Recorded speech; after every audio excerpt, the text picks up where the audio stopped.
Hey, what's going on, everybody? Welcome to the Former Nice Guys podcast. Before we get started, I want to let you know that you can support the show by going over to jcramergraphics.com and picking up an item.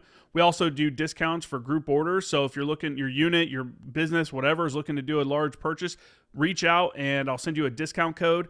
That allows you to also let everyone order individually. That way you're not stuck like collecting money, making rosters for sizes, colors, and all the other stuff. You know, that's the worst part about it. I remember doing it when I was in. Also, we offer free shipping on orders of $75 or more. And as always, if you're looking for a custom design for your unit, then reach out and we can facilitate that as well. So again, support the show. Go over to jcramergraphics.com. And let's get to it. So you had a unique experience compared to a lot of people, 3 deployments in 4 years. And I thought it was interesting because when you hit me up, you said that you were 16 when you were a senior in high school. How did that happen? How did you skip a grade? Let's talk about that. And then let's describe, what pushed you to the Marine Corps, especially the Marine Corps Infantry. Yeah, I didn't skip a grade. So my birthday's November 29th.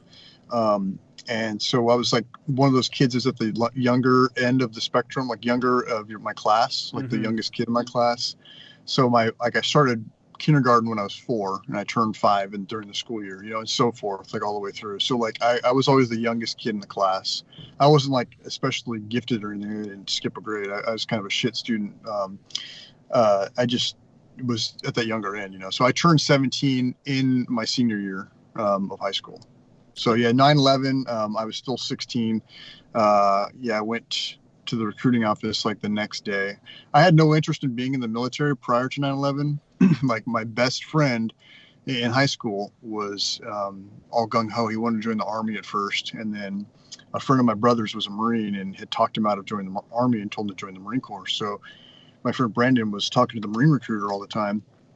And I used to give him shit for it, make fun of him, like, oh, you nerd. He was in the ROTC program at the school. We had like an Air Force ROTC at my high school, and he was in that. And like our other friends and I would always like talk shit to him, make fun of him for being a nerd or whatever.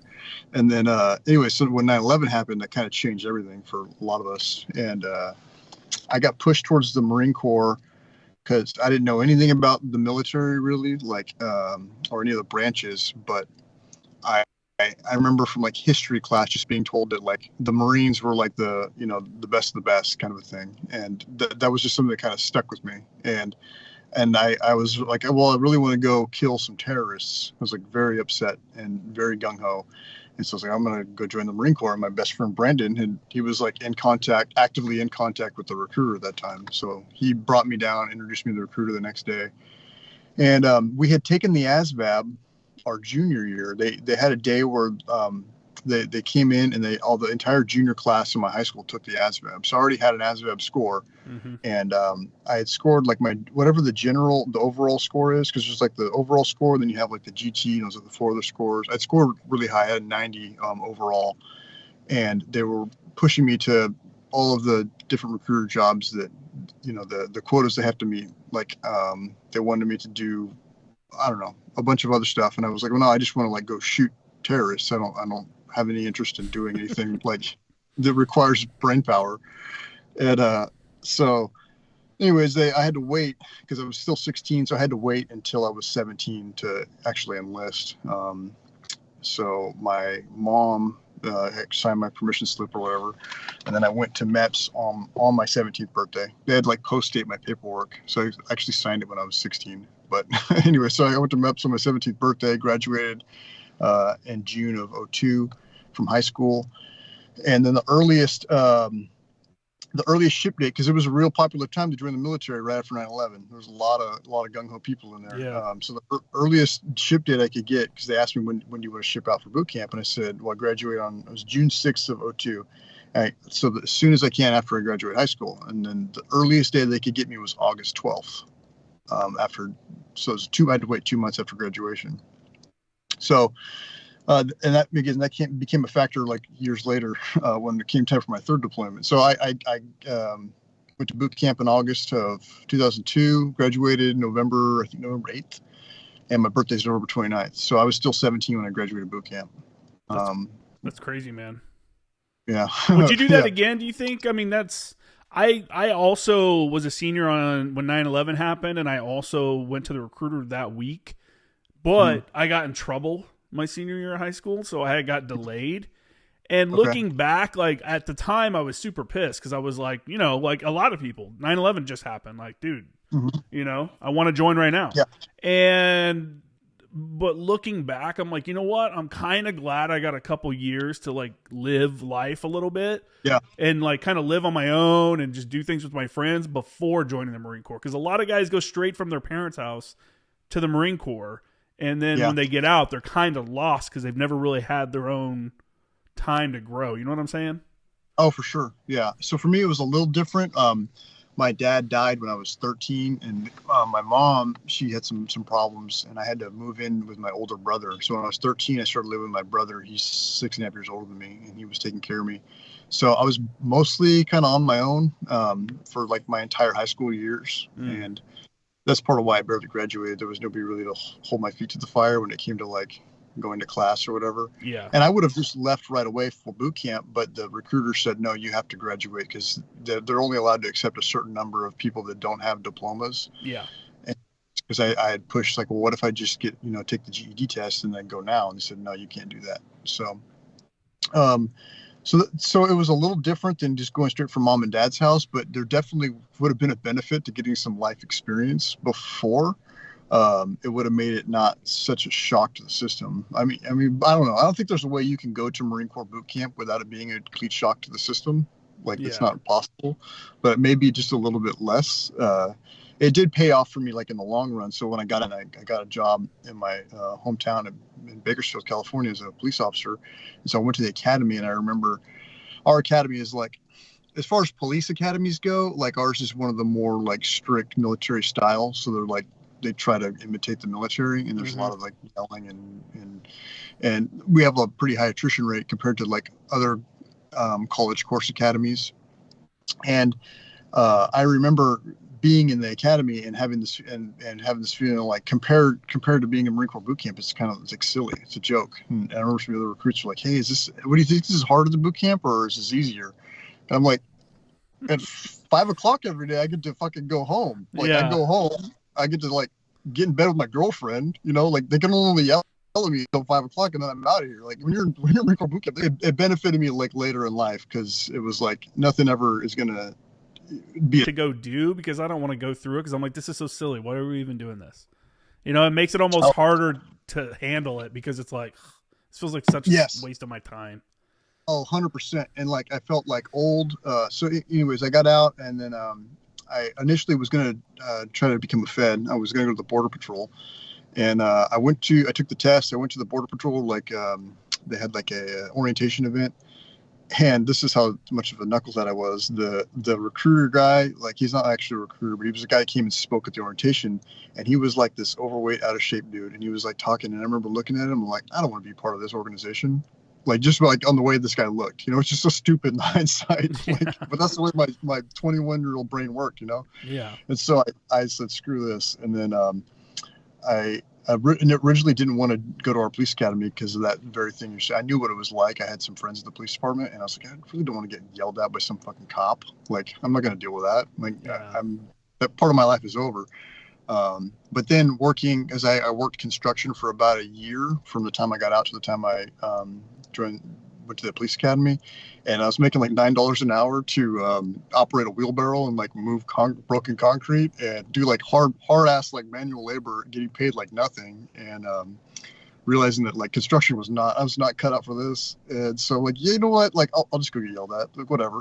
And so like real life kind of hit me, and then I realized like maybe it's not that bad after all to go back into that. I was never interested in going back into the military again.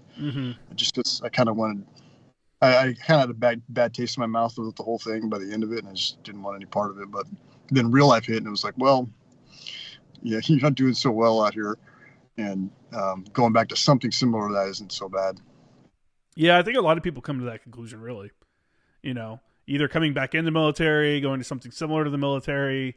They're like, I used to bitch about it, but it's not really, the structure is nice, at least you have the structure kind of deal.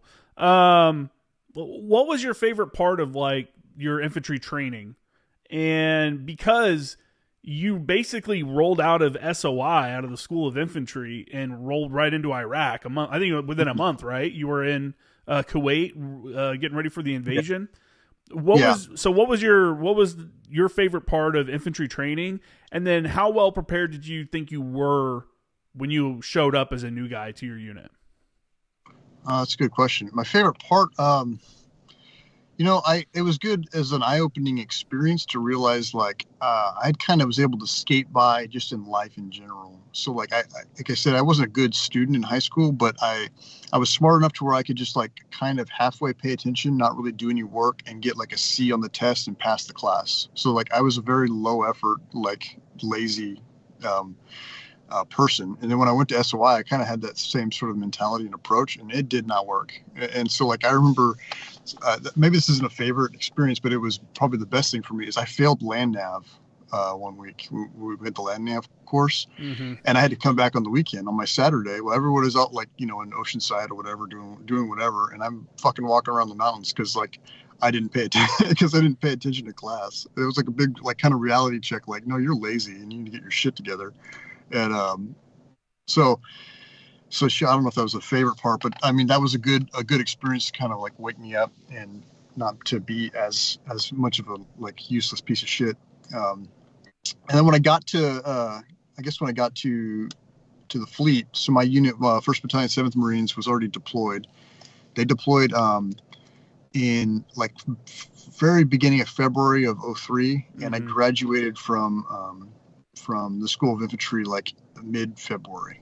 So they'd already been in country. They put me in a moving company, and then they shipped a bunch of us over, and we met our unit. We met 1-7 there in Kuwait. I got there on March 2nd of 03, and they just had us like in a line. There was like 17 or 18 of us in a line, like all lined up, and they're like, okay, you first 3, you're going to Alpha Company. You next, 4, you're going to Baker. The next 5, you guys are Charlie Company. It was just like, and that's how I ended up. I ended up in Charlie Company, Suicide Charlie 1-7. Did you tell your mom? Did you tell your mom the company's motto or nickname? Yeah. Hey, I'm in Suicide Charlie now, Mom. Yeah, it's funny when you like get the tattoo because like not everybody, but pretty much everybody that's in the unit, if you have tattoos, you get a Suicide Charlie tattoo after your deployment. And so like you get this tattoo that says Suicide Charlie, and the Charlie's spelled wrong. It's CHARLEY. Mm-hmm. So it's like it's spelled wrong. There's a skull and crossbones on it. It says suicide. That's awesome though. That's legacy though. That's for people that don't know. That's all the way back from World War II. That's good. Ballard Canal. Yeah. John Basilone, that was his company. He was the machine gun section leader in 1-7 Charlie. So yeah, sorry. Oh, you asked me if the training prepared me. I don't know, because you go from like running around the hills in Camp Pendleton, it's like hill country and wooded, to like the deserts of Iraq, and like being in tracks. Like, I don't even know if there were infantry companies. I mean, the recon guys were in high-back Humvees, but I don't think that if you're a line infantryman like I was as an 0311, I think every single person was crammed in an Amtrak somewhere. Man, what a miserable ride. I've never had to ride in one, but I have never heard a good story about riding in the back of an Amtrak. No, it's terrible. It is terrible. It's so like did you ever never ride in one, like even in training at all? No, man. And I did 2 Mews. Oh, wow. Yeah, so it's designed for like a squad size element. They have a driver, the troop commander, so like whoever the squad leader is, and then the track commander, and then in the back they'll have a crewman in the back. So there's 3 crew members and a squad leader that have like their own little spot, and then the rest of the squad, it's supposed to be, a 12-man squad, so it should be 6 on each side, and they're bench seating. But I mean, we were averaging like well over 20 people per track. So you're supposed to have 12 in there, and it was at least 20 plus. And like, so there's no seating. So that, like, it's that old saying, it's like, how many people can you fit in a vehicle? Like one more. Mm-hmm. Like, so there's always room for one more. So yeah, we would just like sit, like the way you'd load it up is the boots would sit on the ground. So we'd go all the way to the back or to the front of the track. You come in from the back door, and then you sit down facing the back door with your legs open. And then the next guy comes and sits in between your legs with his legs open, and so on all the way down. You just like cram them in there. And then they throw all the gear on top of it. And you got like, we had weapons company guys attached to us, weapons platoon and weapons company guys. So we had like guys with javelins in there, and like it's just like there's like mortars and demo everywhere, and like we're just like literally on top of each other, and just like crammed in this thing.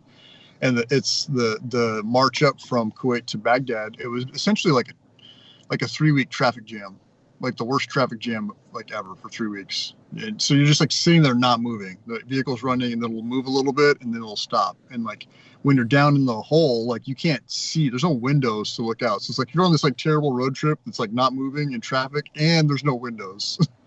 And it's like the top's open and the exhaust is running. It's just blowing exhaust like down on top of you. So just breathing diesel exhaust for like 3 weeks. Good times. Yeah, that was miserable. And then like every once in a while they like, open the back door and they let you out to like go shoot at something. How often were you getting out of that? Because it would be hard to get up and run after sitting down for hours in a position like that, let alone get up fully loaded with gear and everything else to try to get out and like go do something. What was like your average stretch of time that you were back there? Oh, hours and hours. I mean, it depended on the day, but I mean, sometimes we would sit in there like literally not get out for 12 straight hours. That sounds like torture, man. Yeah.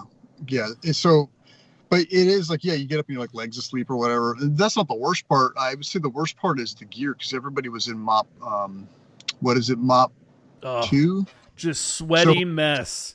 Yeah, so you're constantly, because we wore mop suits, which is another funny thing, is like we're in the desert and we're wearing these like dark green, like wooden camo mop suits. Put in the wrong order on that one. My bad.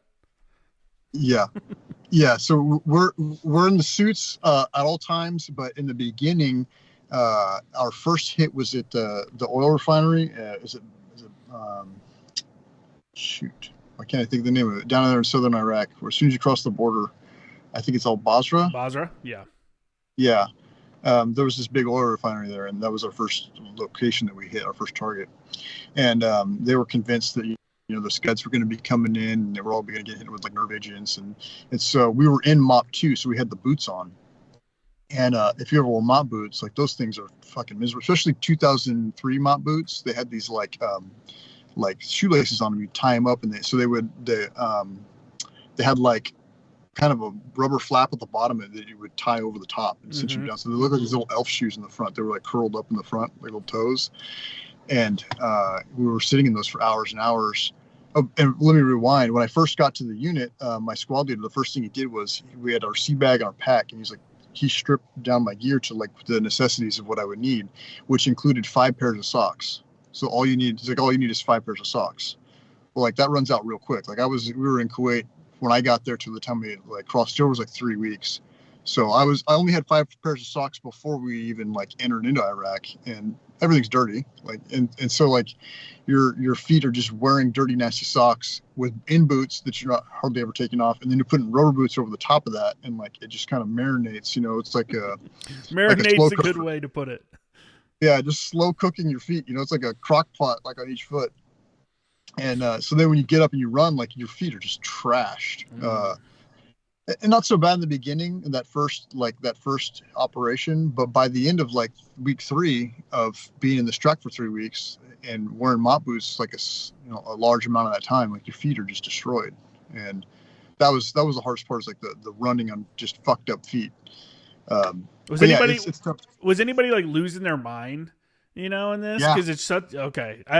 It sounds crazy for people that may not, think about it, but I can see how, imagine 10 hours in a box that's pouring diesel fume around you, and you can't move, you're sweating, you're basically wearing a sauna suit over your uniform with all kinds of gear on top of it. And how could you, I'm not surprised that people went crazy. Yeah, no, I went a little nutty, and that's like you were talking about. Would it be beneficial to come in a little bit later? That would have been beneficial, because I'm a kid. I'm 18, like barely 18 at this point, and like I don't have any like life experience or maturity. And being stuck in there, like if I was a little bit older, it wouldn't have been as tough, I think. So there would have been a benefit there for sure. But yeah, there was one point. There was a night where we were in the track. We didn't get out at all. Over 12 hours, probably closer to 15. And we would stop every night. Then we would unass the track, and we would dig ranger graves that we would sleep in. So just like basically enough to where you and a partner could sleep next to each other, like lengthwise. At first we would dig fighting holes with like ranger graves next to them, but then we were just digging these holes. It was just the sleeping holes. So we would get out and dig our holes. And this night, or this day, we'd been in the track for all this time, and then there was a real like heavy sandstorm. And so there's, you know what that Iraqi, that like when the sky turns like red or orange. I always saw the photos of that and was like, that probably doesn't actually look like that. That's probably like a thing from the photo. And then I was in Iraq and everything turned orange. I was like, okay, maybe it wasn't the photos.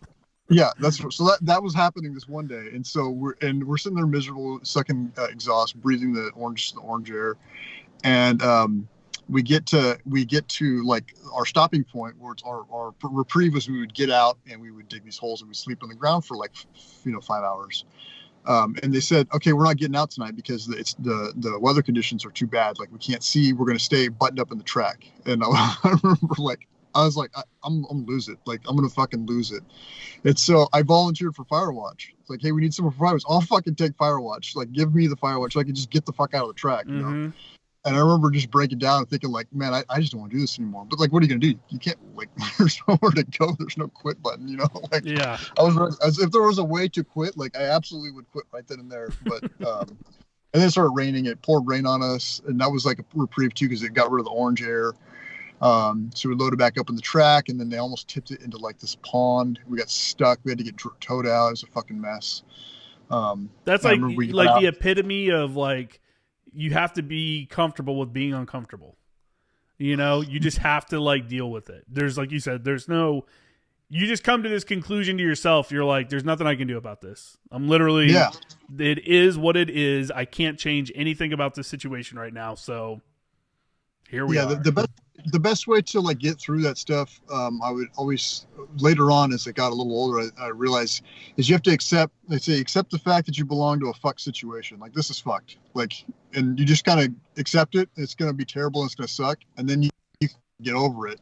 And then the next step is to just like make fun out of everything. Yeah. And like, you'd be surprised at like how miserable you can be, and still like the funniest shit that could happen would happen like in those moments. And there's something about like strife and misery that brings like comedy out, especially if you're in like a situation where you're close knit and like with other guys, and it's the funniest people I've ever known were like just these guys who were just eating it and being miserable together, and you know, someone would say or do something hilarious and it just like brighten the mood.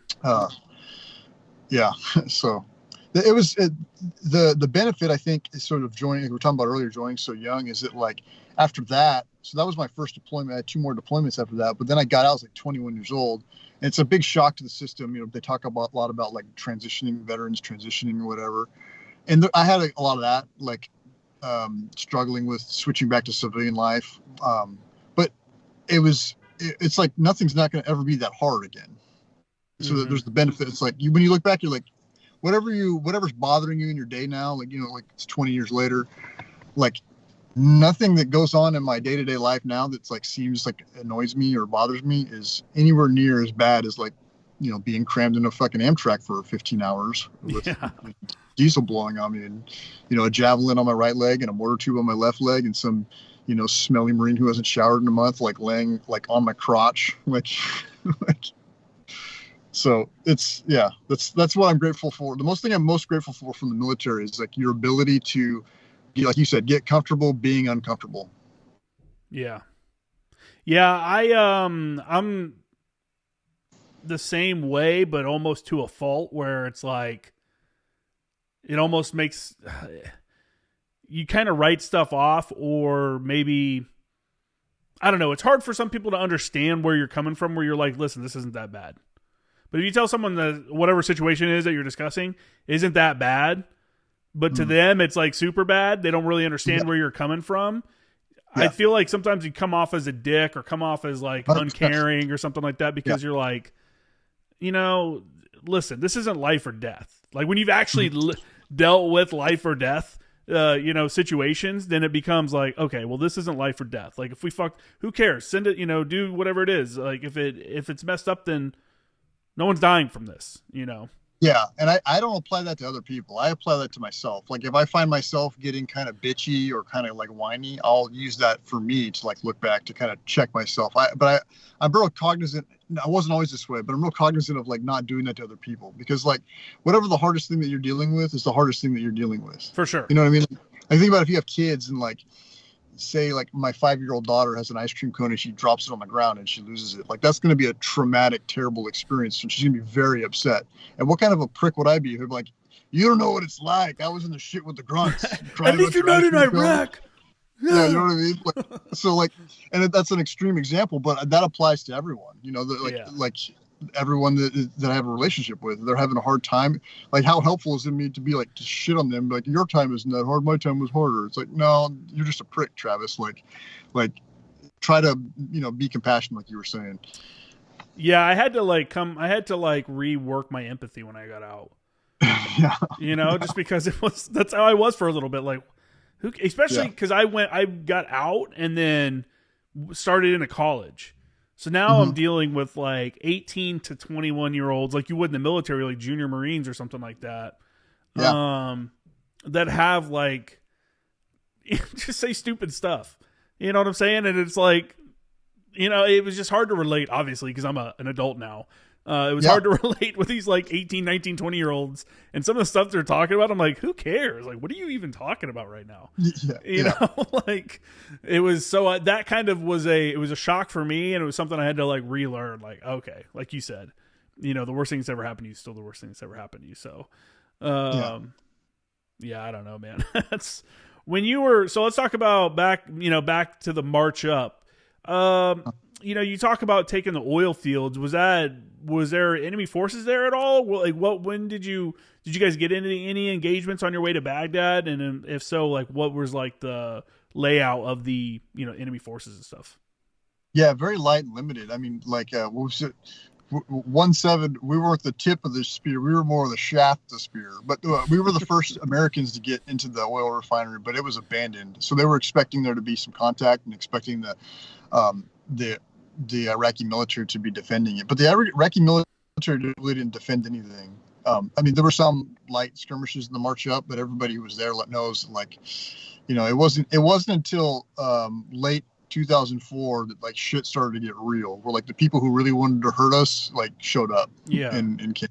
For the most part, like the march up was like abandoned tanks on the side of the road getting just lit up by you know, by our air power, and you know, maybe getting hit with a tow missile or something. And you know, you'd come into a base and it would be like freshly abandoned, like hot food still there.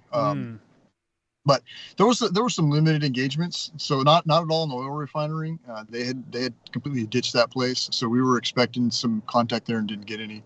When we got into Al-Qut, which is a little bit north of I keep thinking Basra, right? Yeah, sorry, Basra. Yeah. As I get old, my because the Brits were there, I think, later on. Yeah, and I only spent a very little time because most of my time in Iraq was spent in Al-Qaim, but we just drove through there. A little bit of contact in Al-Qut, and then it was limited from there up into Baghdad. We got into Baghdad, and again, it was a lot of just like you get there and you could tell someone had just been here, but they didn't. You know, it's the American military. Like, what are they going to do? Like, a conventional military force just got no chance against the American military of 2003. So yeah, they were gone. And what else? Yeah, we got to Baghdad and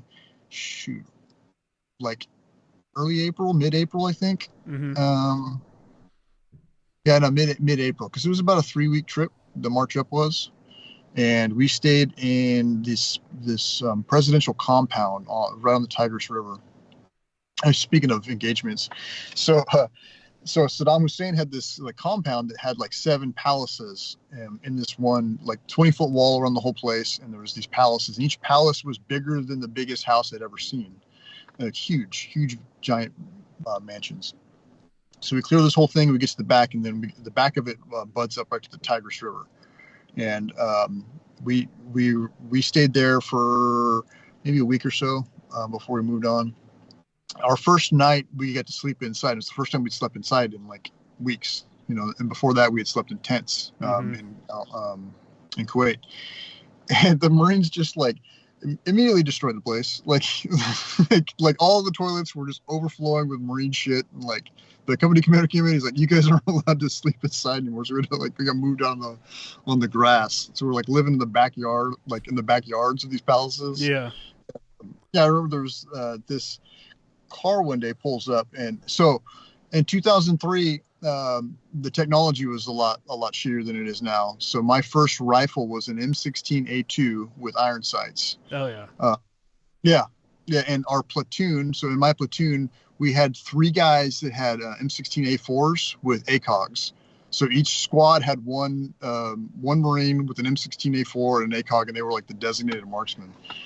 And so this one day we're sitting back there on the grass at the end of the march up in Baghdad, and everyone's like sunbathing between like patrols or whatever, and you hear like a crack, like a whiz and a crack. I'm like, what the fuck is that? And instead of like the seeking cover, and like trying to identify the threat, like, everyone just stands up and is like looking around, like, what is going on? Where is that coming from? And then there was a car that had pulled up on the opposite side of the Tigris River. So the backyard of this is like right on the Tigris River. There's a big wrought iron fence. And so we see this car that's pulled up, and there's a guy, like the driver of that car, he's like shooting, and it's a good 200 to 300 meters from where he is to where we are. And the platoon commander yells for the designated marksman, with our 3 Marines with the ACOG. He's like, designated marksman up. And so they grab the rifles, and then like all the other Marines just grab all their shit. And like we're like no shoes. It's the first time you gotta take your shoes off to like let your feet air out, because we all had trench foot and we were pretty jacked up from that. And like everyone's just laying around in their like Ranger panties and like their skivvy shirts. And then everyone grabs their shit and they run up onto the fence. And so that we have a full Marine platoon, rifle platoon with attachments. So probably like 40 something guys.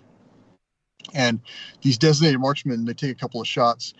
And I remember like looking over at one of the other Marines that was on an A2, and he starts shooting. I'm like, well, fuck that, I'm gonna start shooting. So then I'm shooting, and then I hear the saw gunner to my left, like he opens up and the saw starts firing. And then like the next saw and the next saw, pretty soon like we had smaller squads, so we had I think 6 saw gunners in the platoon. Like all the saws are shooting, all the riflemen are shooting, like, and the platoon commander comes running over, screaming at everybody to cease fire, and like kicking everybody, and they stop. And I mean, they just like shredded this poor little car. And I thought like later on, like what the fuck was that guy thinking? Like this one rando guy in a car, and, like you're gonna shoot like at a fucking whole platoon of Marines that are like we're on the open, but he didn't hit anything, and it didn't go too well for him. But anyways, that's what combat on OAF, 1, the march up was like. It was kind of silly. It was like a fun little adventure. When you got done, were you like, was that it? This was the invasion? Or were you like, I mean, you were kind of younger still, so did you understand the historical impact of what you were doing, taking part of? No, it's nothing about being young. So we had bad intel on our our first night, once we had crossed the line of departure into Iraq. And so we crossed from Kuwait and across the border. We're in Iraq, and we're moving up, and it's like later in the evening. And we had some intelligence that 120 Iraqi tanks had gotten away from where they thought that they were, and that they were moving towards our position, towards 1-7, 1st Battalion, 7th Marines. And we're an infantry battalion. And I remember the section leader for our mortars platoon, our mortar section from weapons platoon was in my track, and he was like visibly upset, like freaking out, and he was like saying prayers like loudly, and he was like having a full-on meltdown. And my dumb like 18-year-old brain thought, like, what is this guy like what's the big deal? It was like, but I didn't understand that like 120 tanks versus like a battalion of infantry Marines, like we're not going to do too well here. Yeah. Like they're going to fucking kill us. Anyway, so my team leader came, and he said, do you remember how to shoot the AT4? And I was fresh at SOI. I'm like, yeah, I remember. So he like brings the AT4, and he shows me, we go over the operations, it's pretty simple. And he's like, here, you're going to take the AT4. And I'm all pumped up. I'm like, hell yeah, I get to kill a tank tonight. And that's what I'm thinking, like, because I'm an idiot. No, if this was true, this wasn't bad intel, you're probably just going to die. But, I'm, in my mind, I'm thinking, I'm going to get to kill a tank. Like, hell yeah, And so we stop, we set up a fighting position, and we watched this artillery barrage go on all night, and no tanks ever come. Just bad intel. So, anyways, no, I guess trying to answer your question, did I understand I didn't understand the political ramifications at all, but I didn't understand just basic like life things, like 120 tanks is going to kill your little infantry battalion. Like, not like we don't have any armor, we don't have any support, like we're not going to do very well here. I thought that this is just going to be a great opportunity for me to kill some tanks. And the funny about that AT4 is I carried that sucker after that day, because that was the first night of the invasion, and I carried it all the way through. So like anytime we dismounted, I forgot to mention that, like you were talking about how it's difficult to get up and get out of the track and get back in. Well, I had to keep this AT4. So I had all of my regular gear, but I'm also carrying an AT4, and it's a 14-pound rocket. It's the rocket itself is 4 pounds, and the case is another 10 pounds, and it's long, and it's got this shitty strap, and so you've got it slung on your back, and every time you like climb a wall, like the lower end is like hanging off your backside, so it'll get stuck on the backside of the wall, and you just like fall down and eat shit. And so I'm carrying this thing around all the way up to Baghdad, all the patrols we did in Baghdad, and then after we were in Baghdad for a few weeks, they sent us to Najaf, which is like the holiest city in Iraq, the holiest Muslim city in Iraq. And so we're in Najaf, and we went out to the desert and set up a range to shoot off all of our old ordnance. And so we were getting to do a live fire range for the first time. And I was all excited because now I get to shoot this AT4. I carried this fucker for 2 months. So they set up this little movement range, and we go through the end, and they had this little fake bunker at the end, and we had the operation plan, how we're going to do it. And at the very end, I was supposed to fire my AT4 into this bunker.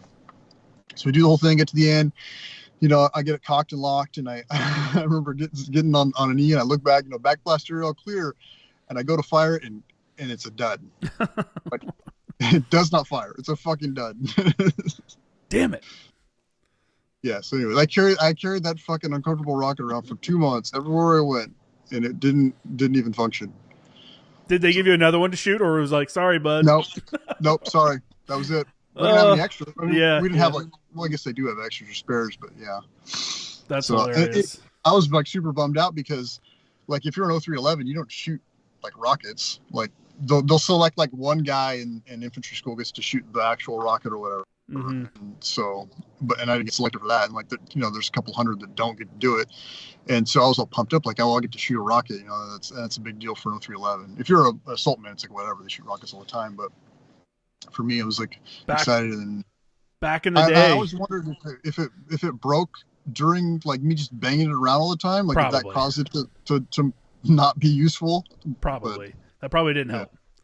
Yeah. It also survived 2 months in a track. Yeah. Yeah. Assaultman's no longer a job, right? Yeah, I'd heard that. Yeah, they got rid of it. Yeah, so I don't know if there's specific people. I'm sure they still designate specific people to train on AT4s. And actually, I think they're using Carl Gustavs more. Yeah. And I think actually they're working on a replacement for that as well. Because there's something with the Carl Gustav is like, you're basically going to get CTE if you start shooting those. So if you're... if you fire enough AT4s, it's going to have to. So I ended up firing one in training later on. So I deployed 3 times. But right before my third deployment, I was a squad leader. And one of the squads not my squad, but a different squad was doing a run on a live fire range, and they needed an extra body. And so I just jumped in to go run this range with them.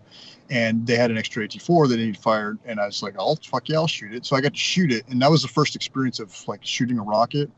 And I don't know if you've ever fired one, but when you're right next to it, it's like there's an explosion happening right next to your head that like projects this rocket out. And like, I don't know, like maybe they did teach me this, but I don't remember. Like there was no way to prepare for that. So I remember when I fired it, we had fired like 1 or 2 just prior to that too. And so we had to fire from the same spot. And I was right next to these other guys when they fired theirs. So it was like 2 rockets and then the one I fired. And it felt like it'd been punched in the face. Like when you get hit in the nose and you get that burning and like your eyes get watery and like your teeth kind of hurt. Like it felt like I'd been punched in the face. And so, yeah, that's got to be not good. Not good for you. Like, really not good for you. Yeah. Well, they always tell you, they're like, okay, you're gonna feel like a weight shift. You know, that's like the thing. Like, don't jerk it because you're gonna feel like a weight shift. Yeah. Yeah. That's funny. Yeah, the Carl Gustav was after my time, like when they became. Me too. I don't even think only special operations. I think Marsoc was using them while I was in, but now I think the actual infantry battalions are using them. Oh, okay. Yeah. Yeah, they had brought back the small, not the small rockets. Sorry, the Law, which is like the what are they? They're 60 millimeter. They're essentially like a 60 millimeter mortar, but they're smaller than only 3 pounds, and they're short little rockets. So like I remember my last one we would take those out, and it's way more convenient than an AT4 because an AT4 is so damn long, and like in 2006 there's no tanks. Like you're not shooting tanks. Like, so it's kind of silly to have an AT4. It's kind of nice to have the yeah, no, I know what you're saying. We had those also. The what are they called again? The Law. The Law. Yeah. Yeah, you like extend the tube and like it's super simple. It's very basic. We had those in Afghanistan also. We never shot one. I don't think any of my guys ever shot one. But I do know guys that have shot them. The other nice one is the Javelin, because that launches and you don't have to worry about the backblast because it has like a soft launch and then it takes off. The rocket kicks in. The downside of that is one of the scouts that I had at 10th Marines before he came to me, he had done the 3-6 deployment to Marja. And he has a video. It's on YouTube. I'd have to find it. He has a video of them shooting a Javelin in Afghanistan, and then motored it and take off, and it like bloop and lands right in front of them in like a courtyard. They're like, "Oh shit!" Yeah, it's like like a short round. Yeah, it just landed right in front of them, like 10 feet in front of them. I was like, "Oh fuck!" Like a short round on a mortar tube. Yeah, the motor doesn't ignite because I think it uses like compressed air or something like that to like launch the round out, and then the motor ignites and it takes off. But yeah, you have those issues though. But these Javelins are super effective. So, but they're way more bulky than like an AT4 or a Law. Yeah, and they're way more expensive too.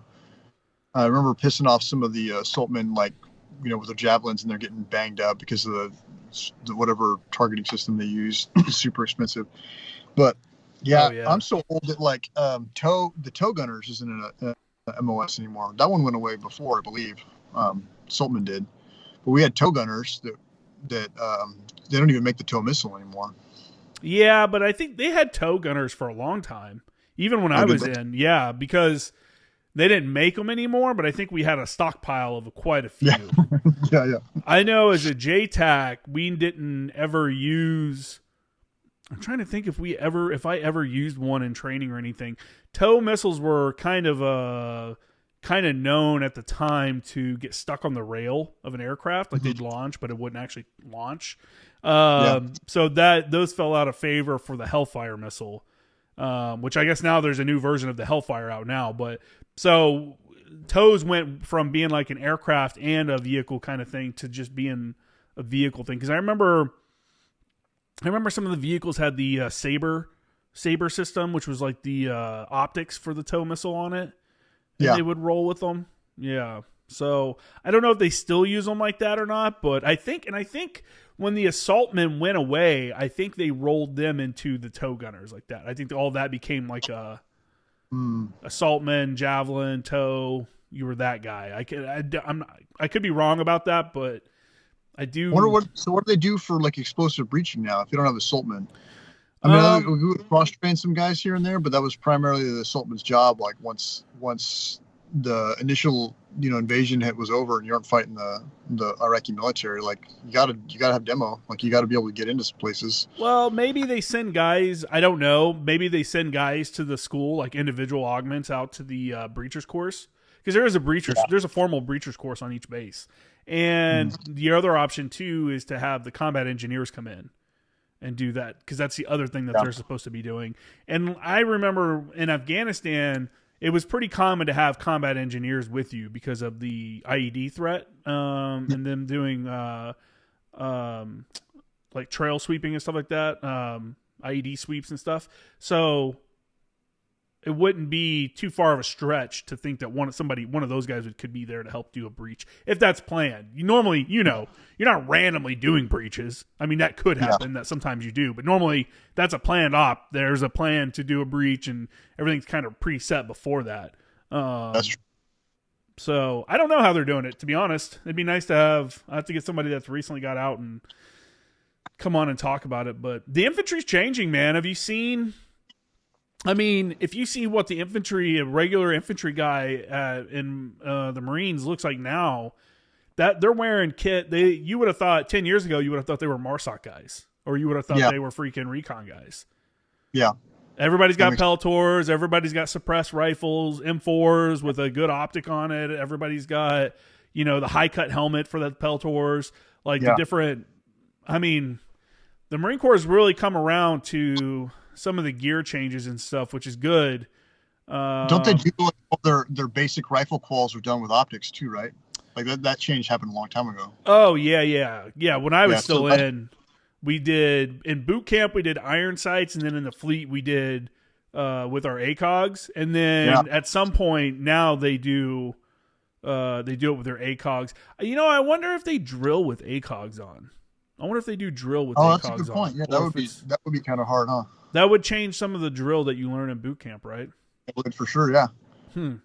Some of the drill instructors out there can leave a comment or something and let us know if they're doing that. Yeah, so I'm so nostalgic over the iron sights. Like I remember, so I later in life became a range master for my police department, and we would teach rifle school. And I was just like, thought everyone needs to know how to shoot iron sights. Like we have optics, but like you should know how to shoot iron sights in case your optics fail. And I think that's a good practical way to be. And like we'd spend all this time and effort trying to train people up on iron sights, and like I didn't realize how difficult it is for people to learn, like I was taught this when I was 17, and then like, I get these, 20 something year old cops in here and they can't do it. And then we'd slap a red dot on and they'd be shooting great, and it's like, oh, really? Yeah. That big of a difference, huh? Oh yeah. Oh, 100%. So anyways, it took me a while to kind of shake that, whatever that kind of get off my lawn old man of like, yeah, you should all learn how to shoot your irons, Back in my day. Yeah, exactly. It's like, well, actually, those are pretty outdated. Maybe you should get with the program. If you have the time and the budget, I think people should shoot with iron sights still to get used to them. I'm a fan of, at some point, we started getting issued like backup iron sights. Like they would be like little iron sight flip up. It'd be like a little flip up. I think it's good to get that out and do. Obviously, if it's on your rifle, zero it. So one, you're going to shoot and zero that. But yeah, I don't know. I'm learning shooting fundamentals is, I don't know. I enjoyed it. I always enjoyed the range. There's some people that don't like going shooting, even the Marine Corps, that hate ranges and stuff like that. But I always enjoyed it. And that was another one of those things where I walked away from the Marine Corps and I would hear people talk about shooting. And they talk about like this crazy setup and optic that they have, and they're shooting like 200 yards. Yeah. And I'm like, what are you talking about, dude? Yeah. And I didn't want to be like, on iron sights, we shoot 500 yards, but it's like at the same time, it's kind of like, that's crazy that there's what kind of didn't feel like, it was good rifle training, but it wasn't like anything crazy or intense rifle training in boot camp. Got you to a level where you could, most people, there were some people in boot camp even that couldn't shoot hardly, but most people could shoot pretty well and hit a target, a man-sized target at 500 yards with iron sights pretty consistently. Yeah. It's just crazy. Yeah. It's crazy to think, like you're saying, these guys that get these high-speed setups and then, they're shooting at 200, and you're like that's where we start at. What are you doing? This is the rapid fire course. What are you talking about? Yeah. I see these hunting videos and guys are like, we're 150 yards away from the deer. And it's like, you're using a 30-06 with this like 10 power scope and all this other stuff. Like, what are you trying to do? Yeah. I'm trying to shoot its eye out. Yeah. So that's a good skill to have. But how much did your equipment change from your deployment in 2003 to your deployment in 2004? Yeah. Good question. So, from my second deployment, we had we had transitioned to like a lighter weight Kevlar. So I started with like the old, I don't even know, Vietnam era, like super heavy Kevlar with like the one dirty ass chin strap, you know. And I remember they got these, I think on my second deployment, we had similar helmets. They hadn't moved to like a lighter one. We never got like the high cut, like the ones you're talking about. But later on, we got the lighter weight Kevlar. But they had bought these kits where you could take out they used to have like a ring that would go inside of the helmet, and it was like netted in. That was what you would wear, and it would dig into your head so bad. So they bought the pads, which everyone has now. Yeah. Where like they took that ring out, and you had the actual, you know, padding that would, where the helmet would press against your head with a pad instead of like a leather strap. And so like that was a big deal. It's like, oh man, this like doesn't like cause instant migraines. I remember people buying those. That was like one of the first things they would tell you, like, hey, if you still got that, you know, because when I came in, we started with those helmets too. They would do the same thing. They'd be like, hey, a thing before deployment a lot of people do is swap that out with pads. And I'm like, that's a good idea. And I never did it though, but it seemed like a good idea. Now there's even more advanced like suspension systems that they put into helmets that people will buy. And I knew multiple guys that bought them like aftermarket kind of deal. It wasn't issued to them that way. They did it on their own because they wanted their own comfortable helmet, you know? Oh yeah, that's a solid investment. I mean, you're going to wear this thing all the time. So that was like from the top down. That was like the first thing. We went away from LBVs. Did you ever wear like the old style green LBV? Not like seriously. Right, exactly. At the range, I think. We still had those issued, but people started breaking them down. And like, it's funny. I think that 2004, 2005 was the time, at least in my experience, where like gear really made like a kind of a quantum leap. And just from practical use, like people having to wear shit and use it in the field. And so there's like sort of homemade versions of stuff that you see like around today. Like nobody ever wore belts, like gun belts, on my first deployment. But then guys started fashioning like the lower strap for the LBV that you would snap in at the bottom. They would take all the netting off of the LBV and they would use that as a gun belt, and they'd attach like the pistol to it, attach magazines to it, kind of get some of the weight off of their chest and off of their let's say plate carriers. We didn't have plate carriers. We wore flak, like point blank flak jackets. So for my first and second deployment, we did have point blank SAPs, flak jackets with like SAPI plates, but they started issuing the side plates, and then we were wearing like the Stegosaurus full get up. So we had like the collars and the throat protectors. That was the worst one. Yeah. And the groin protector, you know. That one was so bulky. They went through multiple iterations of like plate carriers and vests that one, because it went from the one that kind of folded over itself, that kind of weird vest, to that big bulky one. And it was like had that like kind of like cloth lining on it or whatever. And it had, like you said, the big neck protector and all that crap. And I think that actually was after my time. So that was like the one that would actually come over the top. So the flak jacket I wore was like a trifold. Yeah, you would wear it, you put your arm through like a vest, like on both sides, and then you trifold it over and it would Velcro down. That was the only one you wore the whole time? Yeah, on all three deployments, that's the same flak, but we just would modify how we would run it. So I started running it like I would attach like direct attach to the molly on the flak jacket, like all my pouches and stuff, instead of wearing the LBV. So ditch the LBV. Started running a belt to kind of take some of the weight off of the vest and put it down lower. What else? And then rifles. Yeah. So M16A2 was my first rifle. It had like because like when you're in boot camp and you start with weapons maintenance, and like the first thing you do is you clean this, the 6-inch barrel with your AP brush, and they've all been cleaned by all the former recruits so much that like all the bluing is gone, and it's just like it's just shiny silver. Yeah, so I had like this shiny silver, M16A2. I don't even know how old it was, and then I got an A4, M16A4 with an ACOG. And then we went through like all the different, the original like Picatinny rails. Like that was a big deal. If you had like a rail, you could attach a light to it. So my first rifle, I like, this is embarrassing. Flashlights on the front of this gun so that I could have a light. Because they had a version of a gun light. What were those called? They were these just trash, like giant, like lights that attached through. The old handguards, they didn't have Picatinny rails on them. They had like the holes in the top and the holes in the bottom, and you could separate the handguards. And there was a way to like fashion this big bulky like shitty light that wasn't bright attached through the holes on the handguard. And so a bunch of us had just like used electrical tape and mag lights and just taped them onto the front of our rifles. And those were our gun lights that we would run. Yeah.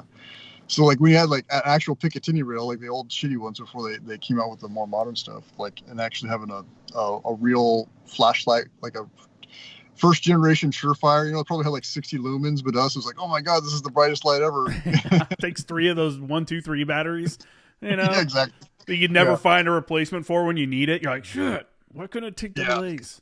Yeah. And then we started running PEC 2s. It was earlier generation. I don't know what generation of lasers are running now. I don't even know. My first night vision was the 7 Bravos. So it's the 2 with that comes out into the 1 tube. Oh, really? You know what I'm talking about? Yeah, that was my first night vision. And then like I think on my second deployment I had upgraded to a 14 Bravo, which was just the monocle, so just one. And those are like a joke now, like everybody laughs at those. Well, even like the normal, I think now they're using PVS 17s, and the normal people are, if you get over to like MARSOC and stuff, they have those white phosphor, like quad tubes and stuff like that, different kinds set up like that. Which, night vision stuff is on a different level now than it used to be. It's crazy. It's crazy. I remember like doing some driver training. They wanted us to learn how to drive Humvees. We're just infantry guys. We didn't drive very much. And we had to do like nighttime driver training wearing the original 7 Bravo night vision and like trying to drive around that thing. It's like super sketchy. Just like regular driving, not like combat driving, but just trying to drive like in a parking lot. Like, dude, imagine back in the day, people used to fly with those. Oh my God, that's crazy. Yeah, I mean, just imagine flying a helicopter with that. But that was advanced back then. You were like, whoa, look how much better this is. Yeah. Now you look at it, you're like, what the hell? How can you even move? Yeah. It's like being drunk with one eye open. Like, those are some of the advancements. It's definitely gear has definitely come a long way, man.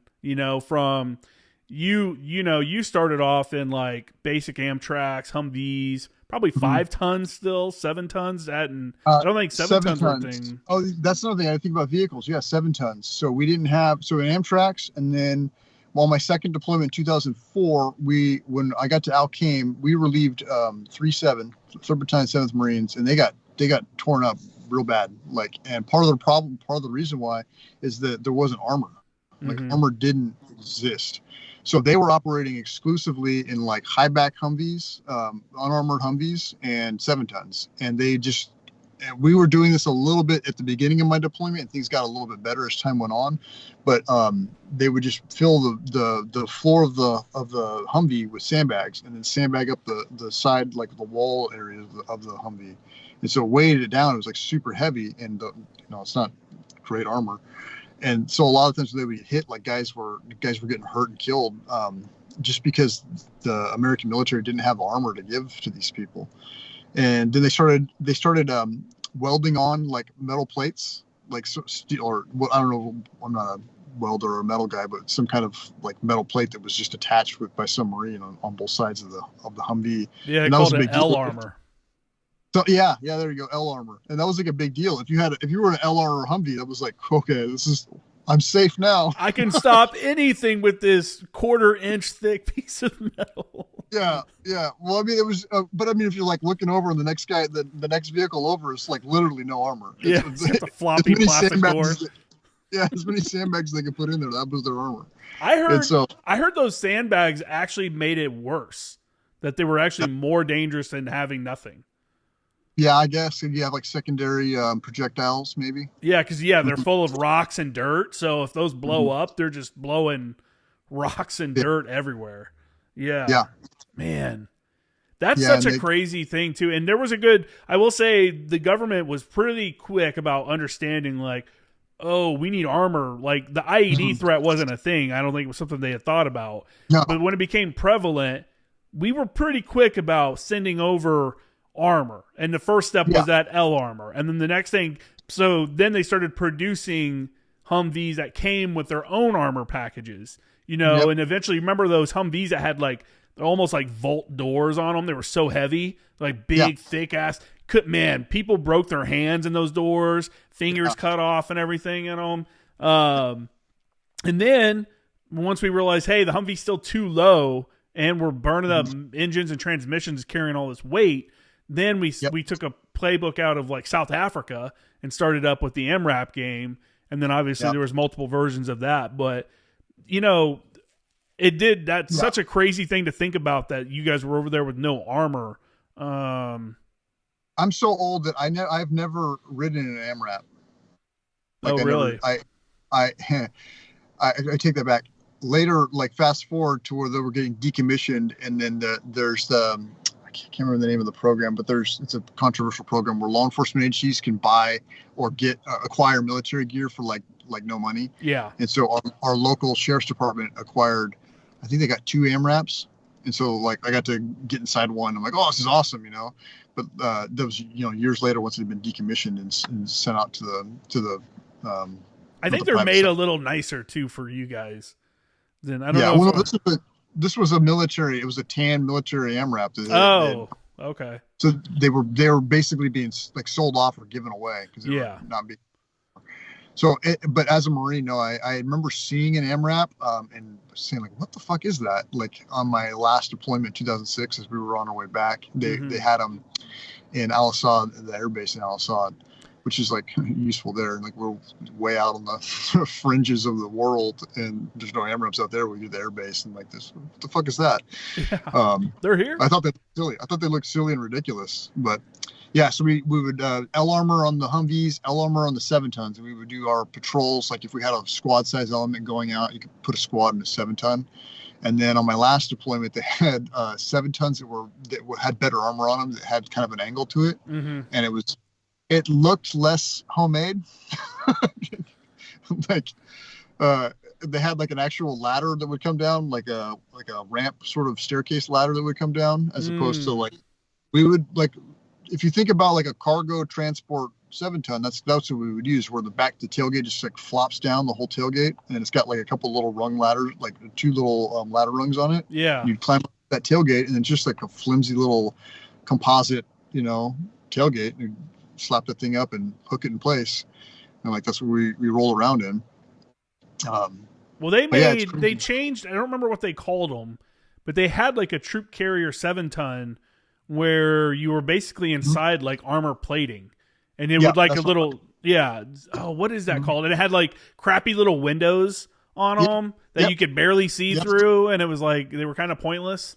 You couldn't see or shoot out of the thing really. It was just basically get your point B. But yes, exactly what you're talking about. It was designed specifically for that, as opposed to like the cargo one with just the L armor slapped onto the side. Yeah. We had those on my second deployment. In my third deployment, we had those. Yeah. Funny story. So, on my third deployment, I was a squad leader, and we were doing a hit on a house, and I was the second squad leader, and the first squad was the main effort on this hit. And we were going to be the perimeter, so we were going to set the cordon, inner and outer cordon on this house, and then they were going to come in and hit it. And it was about 3.5 clicks from where our base was. So this is in Al Qaim, and we lived in battle positions, what they called them. So it was like BPs, and they were these small little bases about the size of a football field that were in the city. So you would just walk out the front gate and you could foot patrol in the city. And so it was a nighttime hit. So my squad had to walk like on the southern edge of the town, like it was desert. We'd walk through the desert for like 3.5 clicks, and then came up and then snuck into the city and set the perimeter, set the cordon. And then the other squad would come in the 7 tons, and then they were going to hit the house. And so the 7 ton pulls up. We get everything set. We have Overwatch. We have a perimeter and everything. And the 7 ton comes rolling up, and the squad leader jumps out, and he's like. And his squad doesn't get out of the 7 ton. And he starts yelling at him. He's like, "Get out of the truck! Get out of the truck!" And it's just like silent. Like, and then this was like the one time the company commander decided to like come out with us, because usually, you know, company commander never leaves the base. Yeah. The platoon commander would come out here and there, and he was on this too because company commander was there. But the company commander is there, and this is just 2 squads from our platoon hitting this house, and he's standing right there. And Staff Sergeant Lord is his name, the other squad leader. He's like, "Get out of the truck." And then he goes to the back and he opens up that staircase thing. He pulls it down and he climbs up and he looks in and you see his face. He's like, oh shit. And he looks down at the platoon commander, the company commander. He's like, I don't know if they're not in there, sir. So like when they had left the base, they had 2 7-tons parked next to each other, and he told them to go load up. And they went and they loaded up first. And then him and the driver came last, and they got in the truck next to it, and they fired up and they took off. And he didn't realize they had taken they had loaded the wrong 7-ton or whatever. So that did not reflect well upon him. Yeah, no, we went from being the support squad to being the main effort after that. That's crazy. That's funny though. Yeah. That's man, what a time to have been there. I went to Iraq in 2009.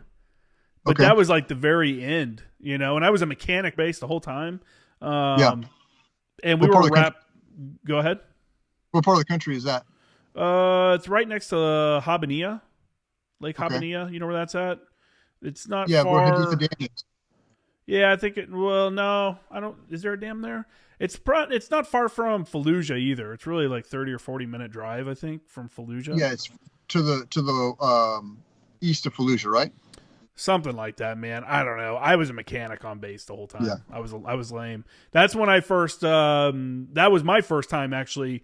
Before that deployment was my first time working with MRAPs, and they were new enough where those of us that were mechanics. So at the time, for those that don't know that haven't listened to the show, I was a mechanic, and then I lat moved during my deployment actually in 2009 to be a forward observer, and when you're a mechanic, you're just working on Humvees, 7-tons, and LVSs. That was it. We just come in, and my level of maintenance, we were just basically replacing Humvee motors, transfer cases, stuff like that, transmissions, those kind of deal. And then it was like, hey, you're going on a deployment, and then, hey, there's going to be MRAPs on this deployment. So then they would send us to, like, I didn't go to EMV. I didn't go to Mojave Viper to do training, pre-deployment training. I got sent to South Carolina while everybody else is going to EMV, hating life in the desert.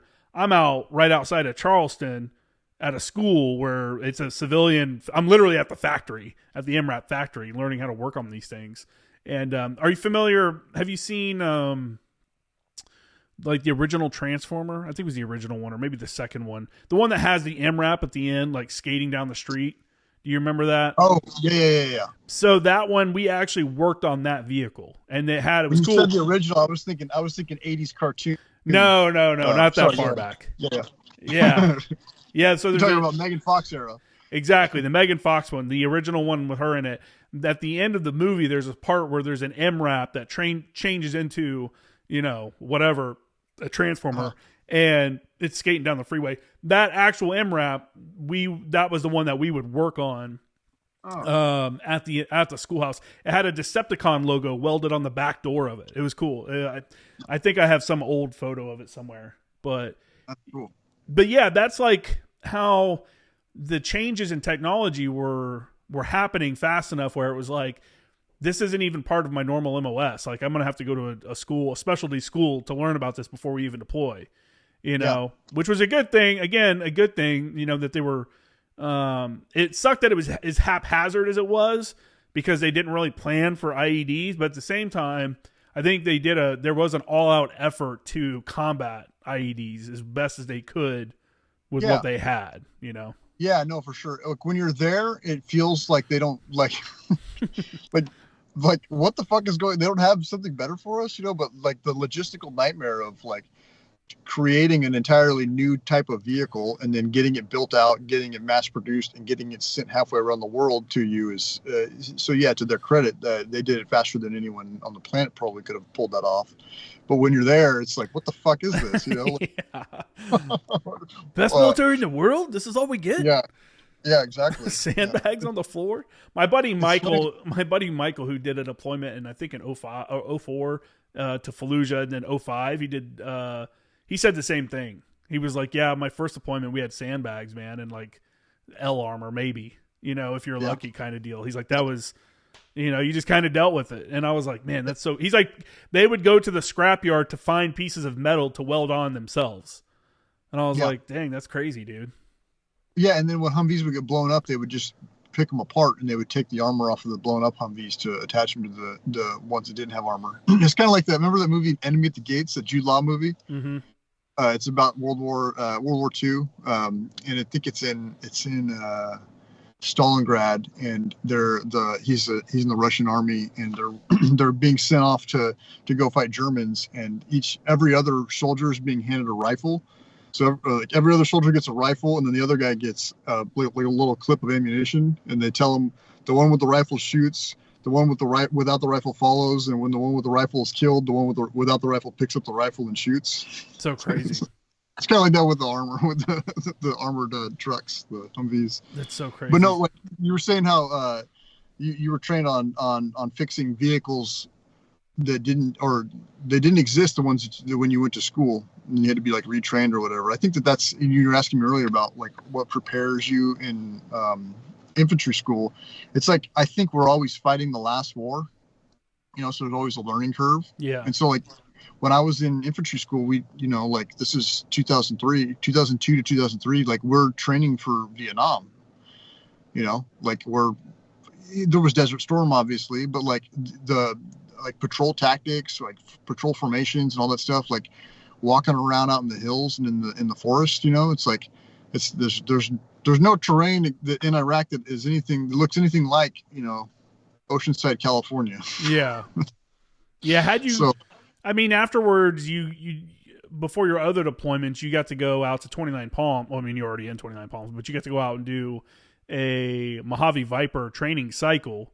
Did you think that was were you like, oh man, I wish I would have got this the first time around? Or were you like, this is kind of dumb? Like, did it feel like it was kind of prepping you more so for what you would see?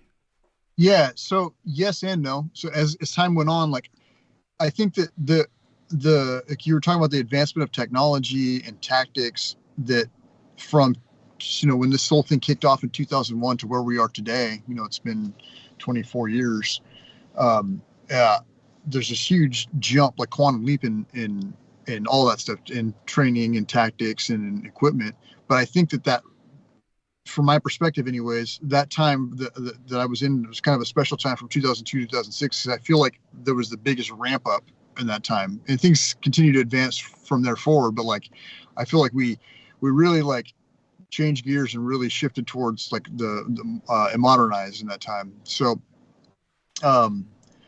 the training in 29 Palms, like say in 2004, was getting there. They didn't have the infrastructure in place to like, which they ended up getting, where they have like actual like mount towns and like mock like villages and full town. They've got some pretty incredible facilities there now. Like, but when I first started training there, we were still running the traditional live fire like movement ranges. Have you ever been to a range 400 in 29 Palms? I haven't had to run it, but I know what you're talking about. Yeah. Yeah, that's like the legendary range, at least at the time. I don't know if they still do range 400. I think they do. Yeah. But everyone hates it. Yeah, because everybody hates it. I used to love range 400. It was like sick that way. But it's a lot of running and a lot of carrying heavy shit and a lot of like shooting and explosions. And if you can have the wherewithal to know, like, hey, this isn't normal. Like, I'm not going to get to do this in my other life. Like, it's actually a really good time. Yeah. But yeah, it's physically demanding and tough. But there's nothing like that in Iraq. Like, you're not going to run a quarter of a mile with a 7.62 ammo can to give to your like machine gunners, and then like go down into a bunker and like fire a rocket and blow up a bunker, and then like go through a trench and shoot a bunch of enemy combatants and clear a trench. Like, none of that's happening. In the wars that we're fighting now. So you're kind of fighting like some former fantasy war in that training exercise. But as time went on and training, the infrastructure got in place, and they started building out, like they started with like those sea train towns, where like all the buildings were built out of sea trains. Yeah. So you'd have like a 1-story, 2-story, and 3-story, and then they would put like actual compound walls around them, and then they got better and better. And I ended up going back to 29 Palms as a police officer. I went to SWAT school. They hosted it there in 29 Palms in 2011. Oh, wow. And I can only imagine what it is now in 2025, but in 2011, I had been, 5 years since I had been in 29 Palms, and I was impressed. Like the base itself was like so much nicer. I'm like, oh wow, they have like an actual store here. The PX there is really nice. Yeah. Yeah. I was like, the PX is amazing. Like they didn't have anything like this when I was here. And the chow halls were good, but we went out to the desert on the training site, and their little mount towns, and they were very realistic. I mean, completely built out. Like they had like full on blown up buildings and blown up cars and like all that stuff. And I was like, wow, this is impressive. That's like I think the area, I think I'm thinking of the same thing you are. That area is almost like for people that have never been out there, it's like almost like 6 city blocks or something. Like it's huge. And there's like you said, like literal collapsed buildings. You know, it looks like they built up a parking garage or something and then blew it up. And then all these other buildings, shops, multi-story, it's pretty crazy. It's a pretty wild place to go and train. And I think for their Mojave Vipers, like later on, they would have like actors that would come in. That were the role players, like real role players. Yeah, like they were Arabic speaking, and that they would come in and they would have like really reality-based scenarios that weren't just like a bunch of 20-year-old like Marines acting like idiots being the role players, which is usually what we did. So the training got better. That's what we did with before my my deployment with the advisor team to Afghanistan. They brought in a bunch of Afghan role players, and we would sit there and have meals with them and do different things with them and talk to them, and like you get used to kind of like interacting. And then every once in a while, like if you're doing something, they'd break character and be like, hey, hey, don't eat with your left hand, and you're like, oh, okay, cool. And then they would go back into speaking in Arab or speaking in, I can't even remember the languages now that they have in Afghanistan to each other and stuff like that. But it was an interesting like dynamic. And it was weird because I remember when we were doing the training, they were like, all right, when you get to Afghanistan, you're going to go and meet your Afghan counterparts, because we were all advisors. And they're like, everyone's going to line up, and you're going to stand across from your counterpart and then like introduce yourselves and all this. And I'm like, we're doing this in training. I'm like, this is so corny. Like we would never do this. This is so stupid. And we got to Afghanistan. It was literally just like that. It was like the whole thing. I was like, I can't believe this is actually how we do this. Like this is, I remember doing it in training and going, this is ridiculous. We would never do this in real world. And then that's so exactly were you how assigned on deployment? Were you like assigned a specific person, like a specific counterpart? Well, it was just someone that you would relate to. So I was a fire support guy. I was the team's JTAC, and I was the team's forward observer. So their fire support officer for the battalion, I would talk to him about how to best employ fire support. I would have to grab a mortarman, because sometimes they'd be like, hey, teach us how to be more accurate with these mortars. And I'm like, bro, I'm a forward observer. Let me go grab one of the mortar guys off the fob, which they loved to do it because it was like there was nothing else going on. With the advisor team was kind of the show right at that moment. So they were like, yeah, we love to come out and help. And but yeah, so yeah, everybody had because the advisor team is less than 20 guys, and each person has a role. You have your normal job, whatever it is you are. I was a forward observer. We had infantry guys, we had radio guys, and then you had the counterpart that you would interact with. So like some of the infantry, like one of the guys was an infantry sergeant, and he was a advisor team chief, because within our team we were advising an entire battalion. We broke it down to the Tulais, which were the companies, and then so he was like Tulai Alpha or whatever advisor, and he would meet with the first sergeant. So he was the face-to-face guy with that company, the Afghan company's first sergeant, and anything that he needed, he would talk to him about, kind of deal. So it was kind of formal, but kind of informal also, because we all rolled. Well, I was informal because I rolled with whoever needed me. I wasn't assigned to any one company. I was the only JTAC, so it was whoever needed me there. Did you say that's nice? Yeah. I mean, yes, it was cool, but it was also anytime anything ever happened, I was out there. Oh, I guess there is an element of getting a horde out that probably gets tiring. There's three companies, and there's always a mission to go on. So I was always going out with somebody different. I guess there's always there's no solutions. There's just trade-offs. But I would prefer that, though. I mean, being overseas, like would you rather sit on a camp and do nothing, or sit on a fob or a base or whatever and do almost nothing? Or would you rather be out, you know, moving around and, at a minimum, even if you're not getting into fights or something like that, at least experiencing the culture, the countryside of where you're at, right?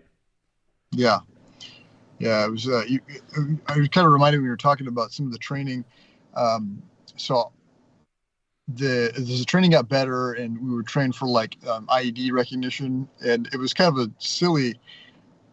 On some of these Mojave Viper, they called it CACs when I was in, but the CACs and other training exercises, and they would teach you to like look for something that's out of place or whatever. It's always like, that mysterious trash pile on the side of the road, and then like you're in 29 Palms, which is like, it's a shitty desert. But the thing about being the Marine Corps is like everything is police called, so there's like no trash anywhere, you know. So like when you're on a training op and there's like a pile of trash, like it's really obvious, like, oh, there's the IED, you know. And then and so I remember I had on my third deployment, I got you get a new chain of command like every time you deploy. And so there were some guys I'd been on deployment with 2 other times, and this is our third time around. I had a new platoon sergeant, new platoon commander, and my platoon sergeant was real gung-ho. He had just come from SOI. He was an instructor at SOI. And I remember we go on our first foot patrol, and I'm assuming he was expecting to, like, you know, to keep heads up for that mysterious pile of trash, but didn't realize that, like, the entire country is like covered in trash. There's fucking trash everywhere. So it's like, he was like wigging out because it was just like everywhere he looked, there was a fucking mysterious trash pile. Everything could be an IED, which is true. But like, you know, there's a certain element of just kind of acceptance that comes after a time. Yeah. But yeah. In Afghanistan, it was yellow jugs because they would make homemade explosives.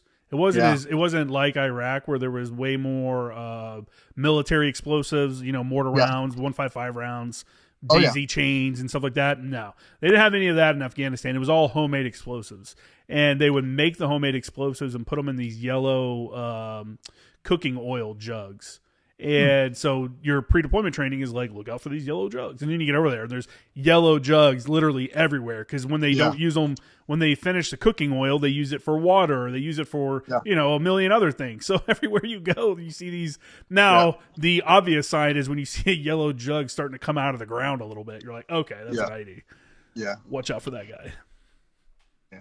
Well, one of the key indicators is like, what are the locals doing? Because they know where the explosives are. A lot of times, yeah. And you know, it was crazy too because like we started seeing in Afghanistan that there was like the Taliban was trying to work on their PR campaign. You know, they had been killing too many locals with IEDs because they would just place them in the road. You know, and then whatever hits it. You know, and so they came up with this like you know, they had these like different kind of types of pressure plates. And I'm not going to explain how to make one on the podcast, but they had these like pressure plates, and then they're like, hey, we're killing like locals and it's giving us a bad name. Taliban doesn't want to have a bad name. So they made these pressure plates where there was almost like a split in the middle, and your tire had to be a certain width to set it off. And it's so that only military tires were, you know, really that wide in that area. They stopped the donkey carts and everything. I'm sorry, say it again. They stopped blowing up donkey carts. No, that's always a thing. Yeah. Yeah, we had I remember one time we had like a moped that was like a V-bid in the bazaar and sang it too, you know. Yeah, it's horrible. A Marine actually got killed in Afghanistan where they went online and found, did you guys have the 152 radios? The like walkie-talkie green one? Were those out yet? No, they were starting to come on. Oh wait, sorry, the walkie-talkie ones. Yeah. So like not the black M-biter. You probably know what the M-biter is, right? Then it's like a black Thales or whatever. Are you talking about the ones that had the headsets that was basically like kind of like a Radio Shack style walkie-talkie that you could use like person to person? No. Something like encryption that's more advanced. Something with encryption that's more advanced. Yeah, you're thinking of the 153. So we called that the 153, I think. The 152 is a green, like, walkie-talkie, push-to-talk radio, VHF, UHF, I believe. No HF, I don't think. I could be wrong on that. But anyway, it was just basically a small radio that you could carry.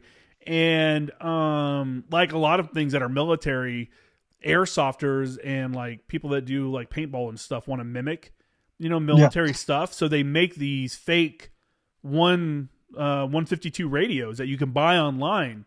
Well, yeah, and they look just like them. They just don't. And they're like actual walkie-talkies. They just don't actually, they can't do what the actual ones do. And the Taliban dudes bought one offline and hollowed it out and filled it with explosives and left it on a road. And some of the guys I was with at Anglico were on this Georgian liaison team, the country of Georgia. They were their forward observers for them. And they got a report that one of their Georgians had lost a 152 radio. And this staff sergeant that was on the advisor team was like walking to his truck and saw this 152 on the side of the road and was like, oh, there's that radio those idiots lost, kind of deal. Picked it up, threw it in his truck and got in, and it blew up and killed him and, injured some guys and stuff like that. So they're crafty, man. We can talk shit about them and stuff like that, but they're crafty. Oh yeah. I mean, you can talk shit, but it's like we're the American, we're the premier military in the world, the greatest empire there's ever been. And these guys are illiterate, guys running Russian, outdated Soviet equipment and giving us I don't know, winning the war actually. Yeah. I mean, you can definitely say that in Afghanistan. Iraq, not so much. I think Iraq is now better off. I mean, people complain about Iraq, but I think now it's better off than it was. It seems like it's more safe than it's ever been, or not ever been, but it's been in a long time and stuff. They had a little hiccup in that ISIS 2014, 2015 era. Yeah, it happens. Those things flare up a bit. Yeah, just it's like a rash. Heads getting sawed off here and there, but after that, dude, when the ISIS thing kind of became big for a little bit, they were producing those high quality videos of torture videos. Oh yeah. I couldn't believe it. When LiveLeak was still around, and ISIS was putting out those videos that were, you said, highly well produced, Yeah. I don't even know if was LiveLeak still out then? Is that still? It might not have been LiveLeak, but I remember you could pull them up online. You could watch these videos of just and they would just come up with the most terrible, crafty ways of executing people too. Yeah, lighting people on fire in cages, putting cages in pools and drowning people, running people over with tanks, or shooting them with a shotgun slugs, but then doing it in slow motion, high definition cameras in slow mo, just crazy stuff. Crazy stuff. Yeah, I remember watching it on Sipper, on the secret internet, the Sipper. Yeah, that was when they would come out, we'd see them and be like, what the fuck are these guys doing, dude? These guys are straight animals, And then they had that one guy who was a British guy, so he was speaking English, and he was putting out all that. The propaganda, man, that was... Jihadi John. Yeah, that stuff was crazy. The amount of propaganda that they were producing and how evil, they didn't care. And even, I remember at the time...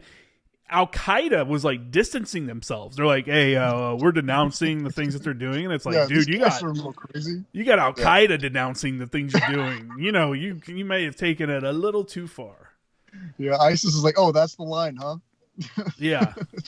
I mean, I always wondered, you saw these videos of these beheadings and stuff. I don't always watch them, but if you've seen one, almost always the person in the video is super calm. And I was always how are they super calm? Are they drugged up? And sometimes I think they are drugged up, but I learned that they have taken that person and put them in front of the camera and they pretended they've gone through the entire steps 20, 30, 40 times already. So by that point, when they're actually going to kill them, the person is whatever, man, this is another run through, and then they don't even realize it's going to happen until it actually, this time it's for real. Yeah, that makes sense. They do a bunch of dry runs. Those videos are so crazy. It's just that's the kind of stuff that'll make you want to stay in and keep deploying. When you see that stuff, you're like, dude, how can someone like this exist in the world?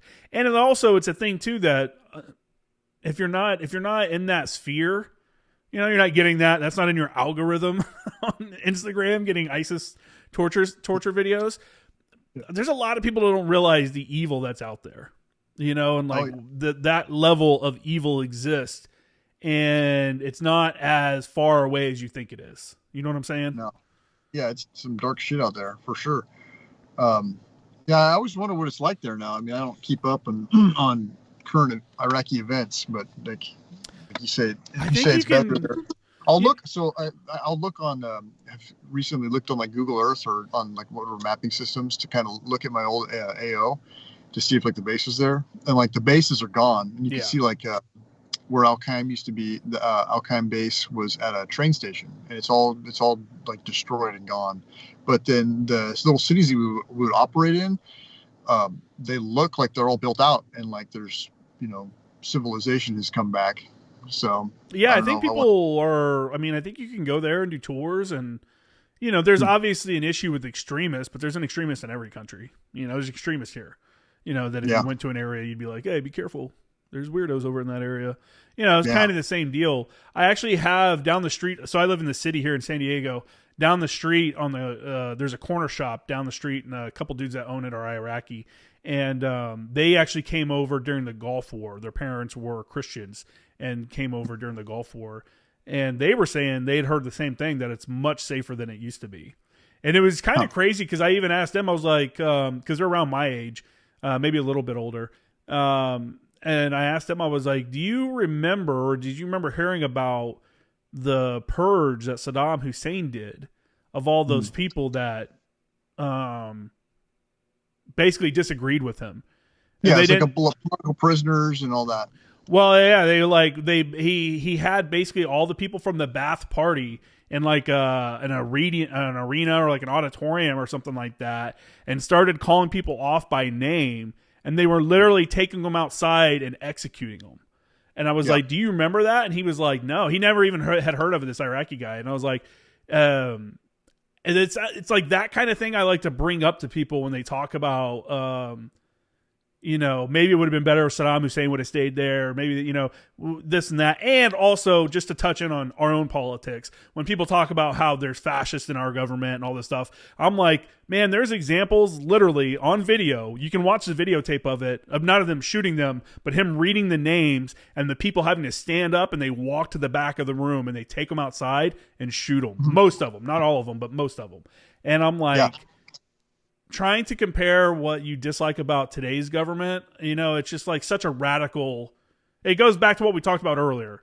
How some things seem like a big deal to someone isn't a big deal because it's like, whatever. That's how I kind of see world politics sometimes. I'm like, sometimes people need to take a step back and look at big picture and what things have become, what things actually have transpired, the actual evil that's out there, and stop trying to compare that to like the whatever local politician or whatever that you dislike, because it's gross. So I think it's more of the default mode that we in America we kind of forget. The default position for a lot of people in power is a lot darker than what we're used to, or at least what we think we're used to. Well, I mean, again, and this was probably, you can probably attest to this. You joined when you're 17. A lot of people expect that the military is like a straight conservative and right-leaning people, but there's really a very diverse group of thought in the military. There's people that are really right-wing. There's people that are really left-wing. There's conspiracy theorists. There's super religious people.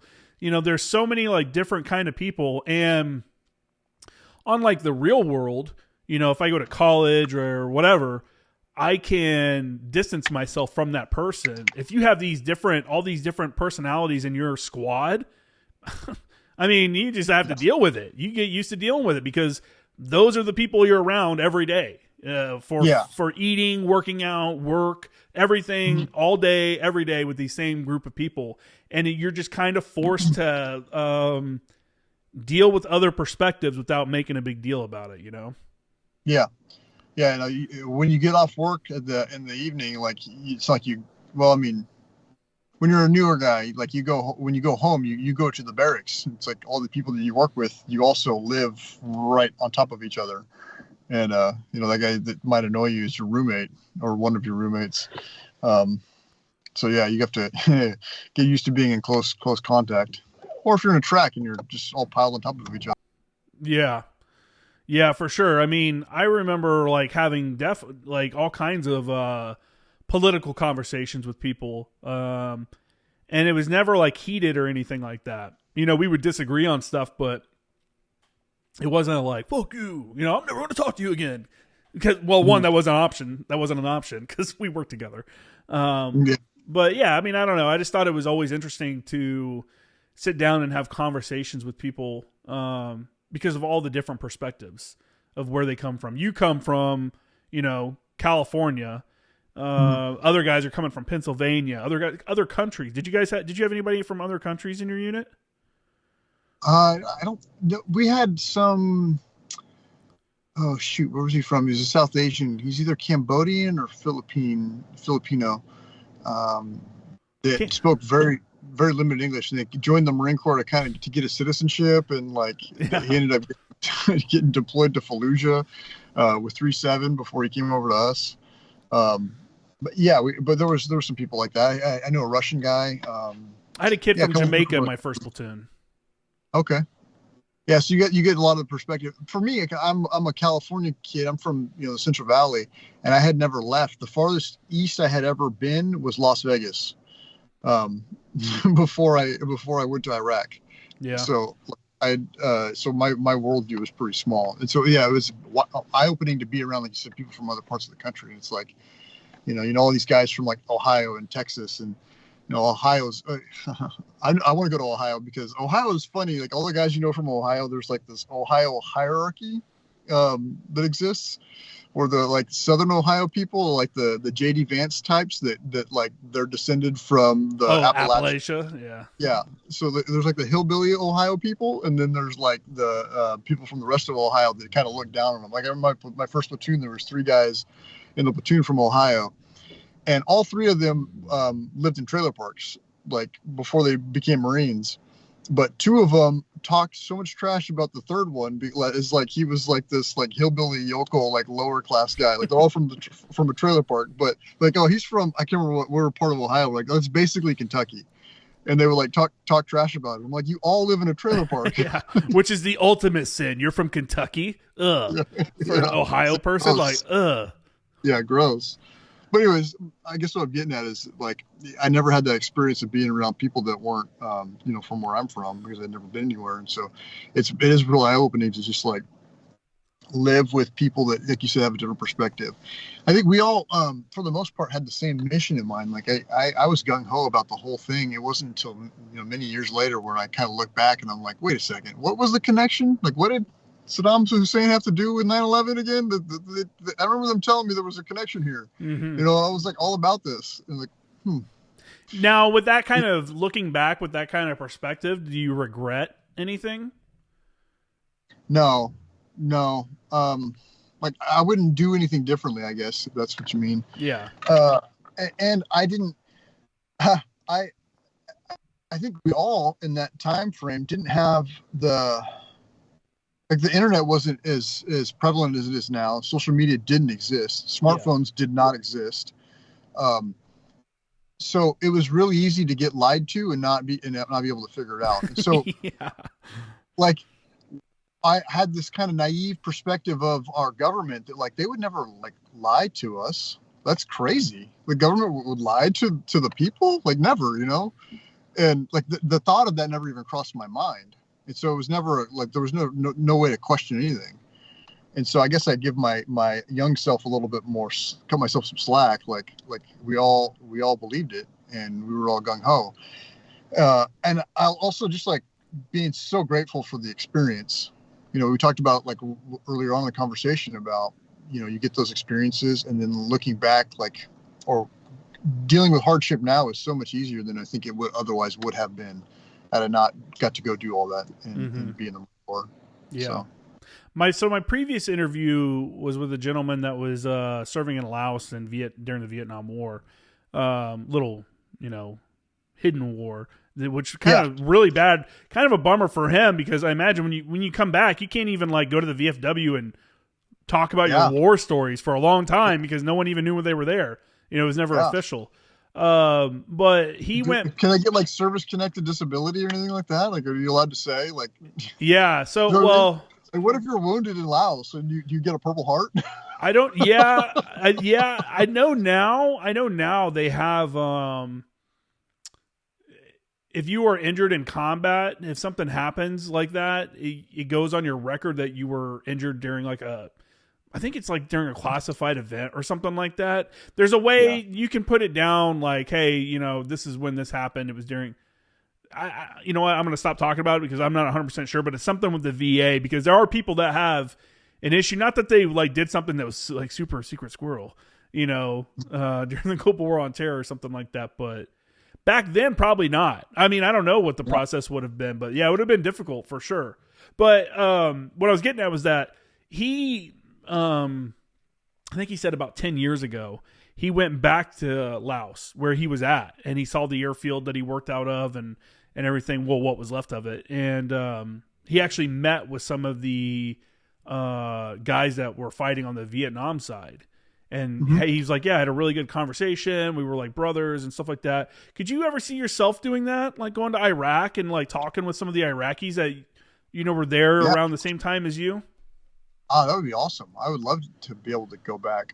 That's why I was kind of curious when talking earlier about what it's like there. And I was like looking up a while back at what did our area of operation look like now and how it's all built out. The streets are all the same, like but the buildings are there, like the blown up buildings are repaired. And I just wonder what it's like to be able to drive around there and like talk to people. And at the time when it was like, you know, every time you go outside, there's a good chance that you're going to get blown up. You know, like to like just carrying on business as usual. Like I'm just so curious of like what life is like there now, and what it's like for those people. Yeah, I think it's now back to like where, you know, there's corrupt politicians, and you know that's just kind of part of the system over there. But I don't think it's ever to a level that what it was like when Saddam Hussein was in power. You know? Yeah, there's that. Well, so there's the Saddam Hussein thing, like, and you know, killing political prisoners, and that's terrible. I think about how bad it was when the chaos of the Americans arrive, topple the government, and then the insurgents move in, and so like you're just a normal person living there, and you have like a fucking war going on all around you. Yeah, like. So I think about like I live in a cul-de-sac, and I have my kids go play out in front, and I'll put some cones out in front of the street to keep traffic from coming through. And like being nervous about my kids riding their scooters in the street in the cul-de-sac in front of my house. You know what I mean? Like I can only imagine what it's like to like live in a fucking war zone. You should scream at them, be like, you know, the kids in Iraq, they don't get to play in the street. Yeah, but I just mean like as a parent, you know, like when bullets are flying and there's explosions, and like it's just insane to me that like people just live that way. Yeah. I cannot believe that. You know, here I am worried about a car driving slightly too fast in a residential neighborhood. Well, yeah. It's I did feel bad for like those kind of people, like the locals. I remember in Afghanistan, we would be moving like north on 611, Route 611. And I remember vividly like looking off and seeing like kites flying. And that's how the Taliban dudes would signal each other with kites.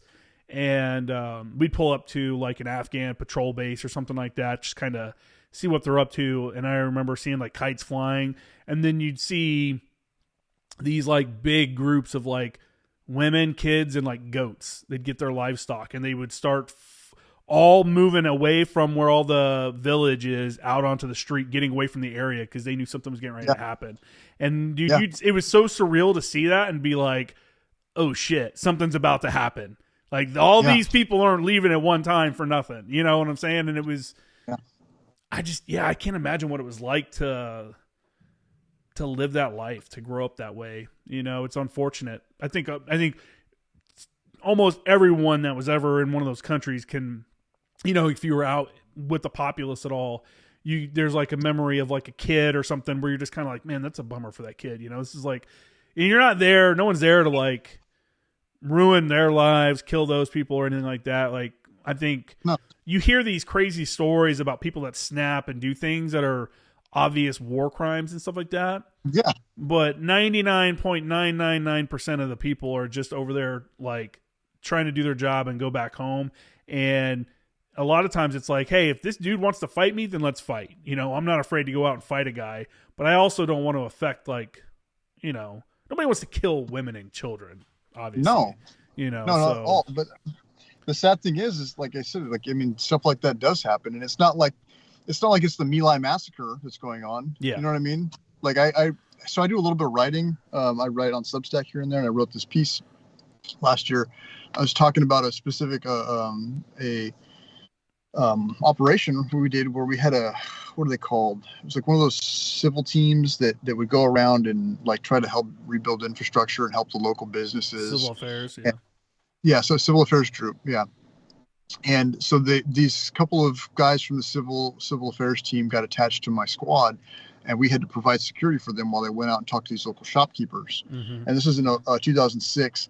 And the SOPs for dealing with oncoming like vehicles, because V-beds were a big threat at that time. We had these like pink and orange like fluorescent flags that, that we would like wave to kind of get their attention, and usually that would cause them to turn around and drive the other way. And if it didn't cause them to stop, we would have pin flares. And low budget Marine Corps, we didn't have a lot of pin flares, so we would have like one of the point guy and the tail end guy would have one. And if a car is coming and the signal doesn't work, they'd fire a pin flare towards the car, and then that would usually get them to turn. And then if that doesn't work, then if that didn't work, then you would try to shoot the engine block, and then if that didn't work, you would shoot the driver. And there was this escalation, but everyone had the authorization to go from like step one to whatever the last to actually shooting the driver, depending on the situation. But that was like the escalation you're supposed to use. Anyway, so we're set up, and in this like bizarre like shop area where they have like they're selling all kinds of stuff, like an open air market. And it was one of the main thoroughfares that ran through there. And we had blocked off traffic coming both ways. This is east and west thoroughfare. And this car comes from the east traveling west on MSR Diamond, which is in Al-Qaim. And my point man is up there and he's trying to fly. Sorry, let me back up a little bit. Where the car was coming from was around a bend. So about maybe 50 meters further down the road, you couldn't see because the road had bent around. And so he was coming and he couldn't see us until he came around that bend. So usually you have a little bit on a straight road, you have more kind of distance to signal and warn. Mm-hmm. Right. So this car's coming and my point man does the flag, and then he goes to try to shoot the pin flare. And we had Iraqi National Guard that we would train and also that we would operate with. And the idea was that to do the turnover, you had to do operations with these guys. So my number one and number 3 and number 4 in our staggered column were Iraqi National Guard. So anyways, my point man's waving the flag. He shoots the pin, or he's getting the pin flare to shoot the pin flare. And before he can get the pin flare off, my 2 Iraqis, they start shooting at this car. So they're shooting basically, towards the front of the patrol through the number 1 and number 2 guy in the staggered column. So those 2 guys, they bail out because they have gunfire coming from behind them, coming through them in the car, and they jump out of the way. Jeez. And the driver of the car, he starts getting shot at by these Iraqis, and he panics and he punches it. And so he punches it and he starts coming through the patrol. And then the other Marines beyond the 2 Iraqi soldiers, they start opening up on this car because here comes this V-bed, And I remember as it came rolling through, like right through the center of the patrol, and thinking like, oh fuck, this is it. Like, here it goes, we're done. And then it rolls to a stop, pulls over to the side of the road, and then the engine starts smoking because when you're shooting tracer rounds into a car, into like the flammable components of an engine, that catches on fire. So it comes to a stop. The driver gets out. It's this guy. He's bleeding from his neck, and he's screaming and freaking out, and the car doesn't blow up. So we're like, oh, well, that's good. We're not dead. But then we go to see what had happened. And one of our MAP platoons was in the area, the mobile assault platoon, the like Humvee mounted platoon. Mm-hmm. And they pulled up. And we opened up the car, and the guy, he had his 2 wives and his kid in the car with him. And both wives were hit and killed. So the front seat passenger had been hit through the head, and the back seat passenger, she'd been hit multiple times. And his kid was probably like 18 months old and was sitting in the lap of the backseat passenger. And by some miracle, this baby didn't get hit, but mom had just bled all over this kid, And so they pull them all out, and this kid's covered in blood. And I'm like, holy shit, we killed a fucking baby too. And we kind of look him over, and he's not injured. And they rushed these two women off, and they died. But anyways, the point of the story is I look back on this, and I think this kid, this is in 2006, so he was probably, between 1 and 2 years old at that time, and now it's 2025, so he's in his early 20s. If he made it through the ISIS stuff and he's still around, And this guy's in his early 20s, and I always think about this kid and like, what is his life like, and like, what does he think about America? Like, what does he think about these Marines? Probably not good. Well, and like, look, we were following our protocols. We were doing what we were trained to do, the way we were trained to do it, and even following the protocols and doing everything the way that we were supposed to be doing, it turned out that like these innocent people died. And like, like, how much good are we really doing? And what are the long-term consequences of the mistakes that we make? Like, are we making things better? Like, if I was that kid, I know what I was like when I was 18. I was a hothead when 9/11 happened, when the planes hit the towers. I'm going to go kill some motherfuckers. That's what my mind was at. Like, I could only imagine if a foreign invader came and shot my mom out from underneath me, what would that do to me, and what would I be like? Yeah. Like, how personal am I going to take that? Like, how can he grow up to be anything but like an American hating terrorist? Because that's what I would be if I was him. Yeah, I think they really pushed that a lot in ROE briefs on my deployments. Was like, hey, listen, the end state, if you kill a civilian, is you're making an enemy for life or more than Lots one. Yeah, everyone that knows that person, and if they were innocent for sure, and everyone knows that, then now you're definitely, why would they want to support you for that? When you're doing stuff like that. Again, this isn't the My Lai massacre. Like, no one had any ill intent here. Yeah, we were getting hit with V-beds all the time, and this looked like a V-bed come in, and we all were all convinced that we were dead. And I thought I was going to get hit with a V-bed one time, and I'm telling you, people. When you said, you're like, oh, this is it. That's the exact same feeling I felt when I thought I was about to get hit by one, and it's such a weird, like, helpless feeling. Mm-hmm. And obviously, in hindsight, that situation, you're like, man, this is messed up. And obviously the Iraqis didn't help the situation. The Iraqi army guys. Yeah. They kind of accelerated it. Had they not been there, he might have got the pin flare off. And had he got the pin flare off, it might have turned him around, possibly, but I don't know. Yeah, that's crazy, though. We had, I think we only had one.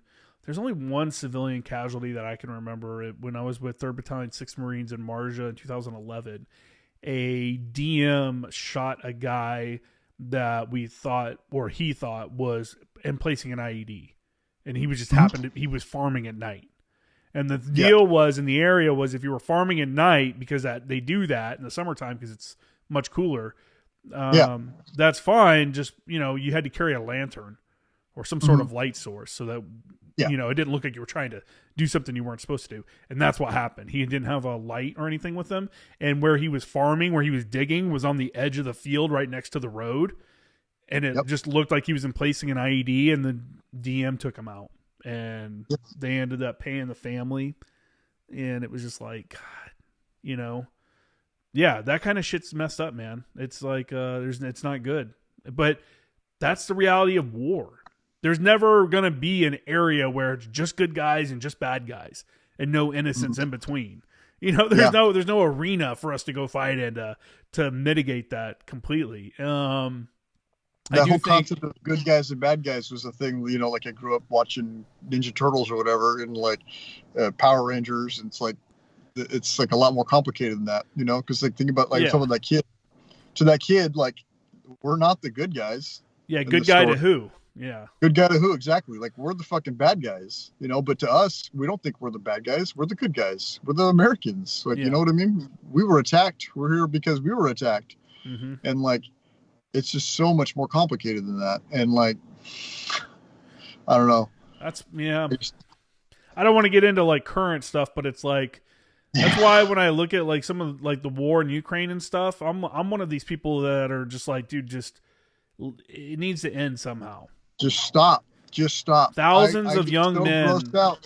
They don't do it as much now as they did, but like during the debates, and you hear these people going on and talking about like, oh, we're depleting the Russians' fighting power without using our soldiers. And it's like, have you watched any of the fucking videos that come out of that?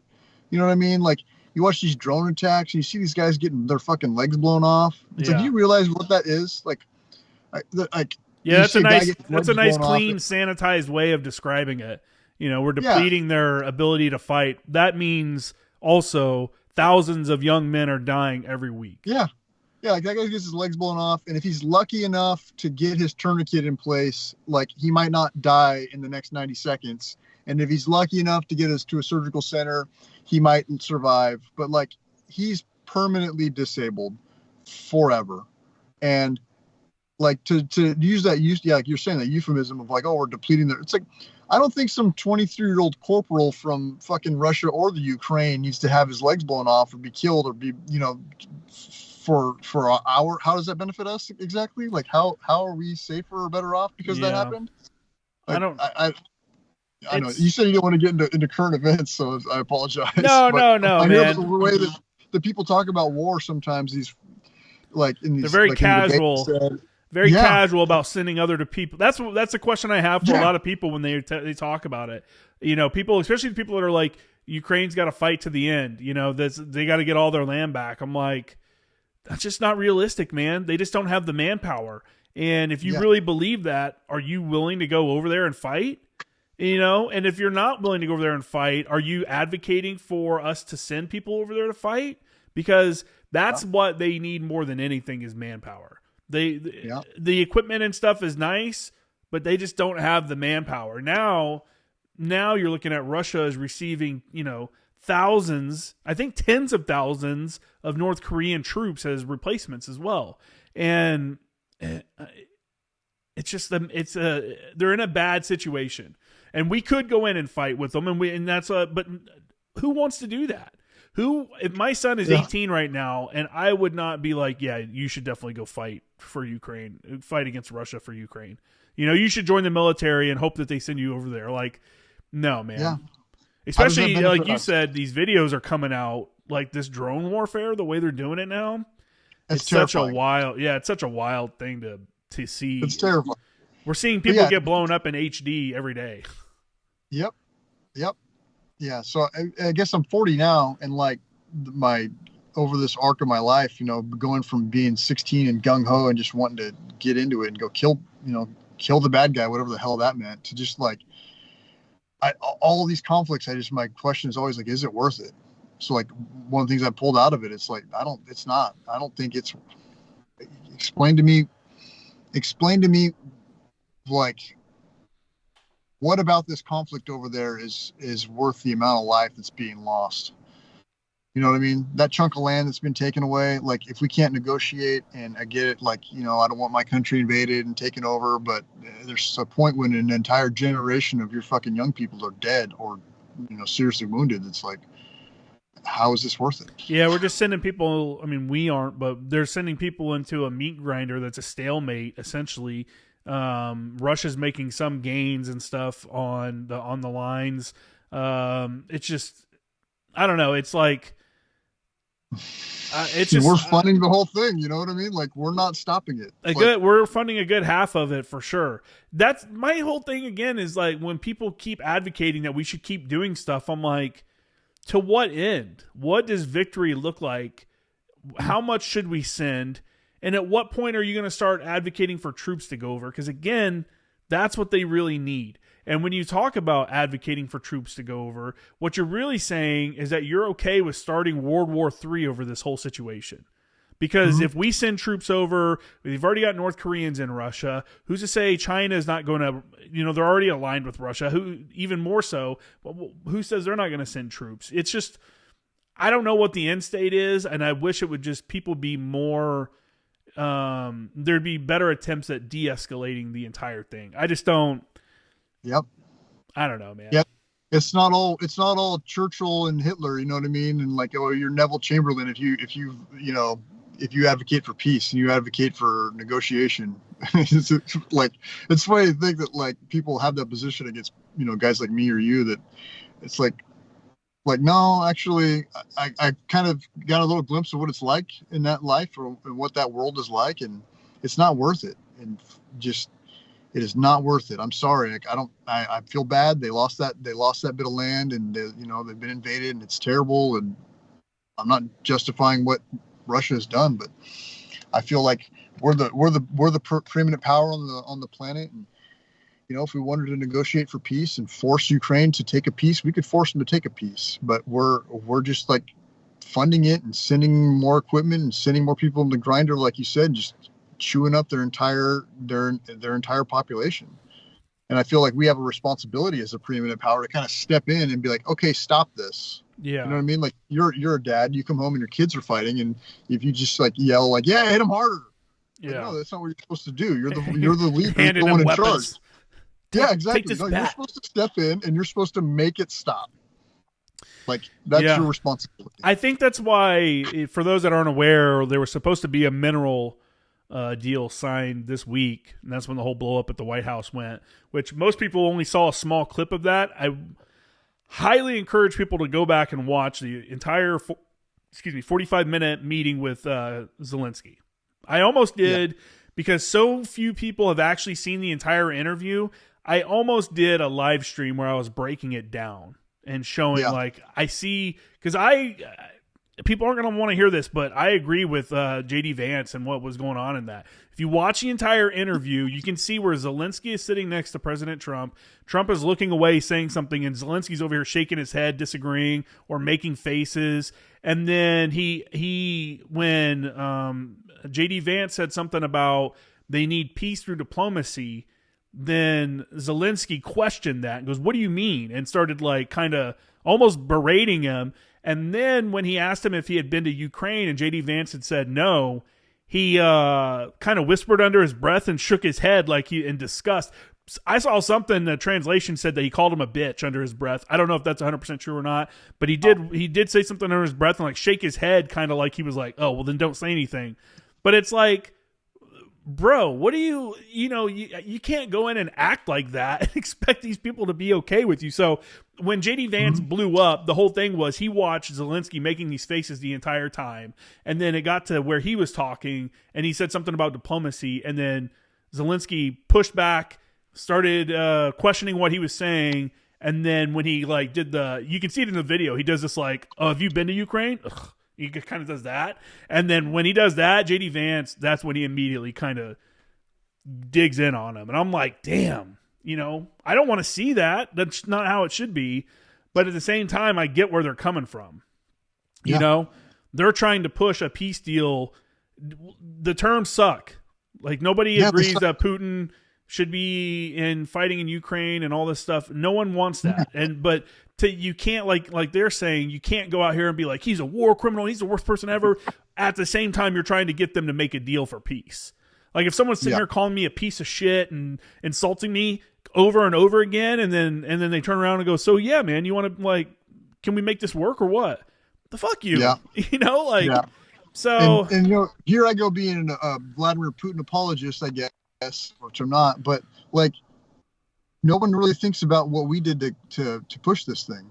You know what I mean? We promised the Soviet Union we would never push NATO 1 inch further east. Yeah, and it's country after country after country, and like it's a red line that Ukraine is right there on their southern border, and they sent Kamala Harris over there 2 weeks before the invasion to say to Ukraine, "We want you to join NATO."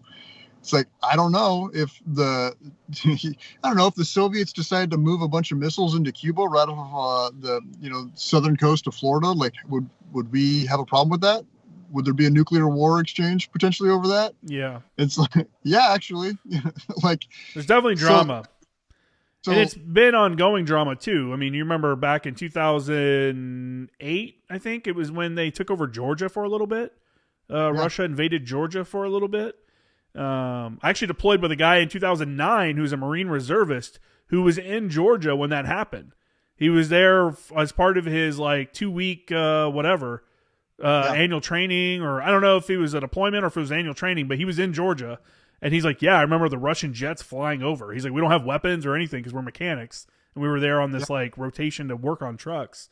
But I don't know what the answer is, man. And I don't want people to think that my whole take on it is I think people should stop fucking getting killed. I think thousands of people dying a week. I think everybody should be able to agree that that's not a good thing. I don't see a realistic path to victory for Ukraine. And when I say victory, my definition of victory is them reclaiming all the land that Russia has taken from them so far. not to include Crimea. Now, if we include Crimea, even worse. That's going to be even harder.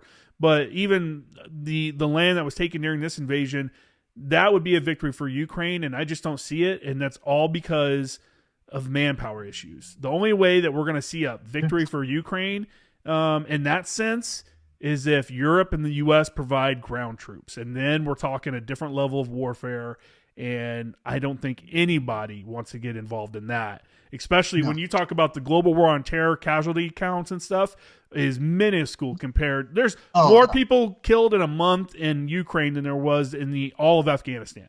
Oh, yeah. That's baby shit compared to what would be going on. I just don't think and that's where I'm like, I hear people that want to keep pushing it, and they think that we should keep fighting. I'm like, I don't understand your perspective. I don't understand. There's no, unless we're teetering on the edge of World War III, and we're toying around with it. I don't think that what's happening right now is worth what we're.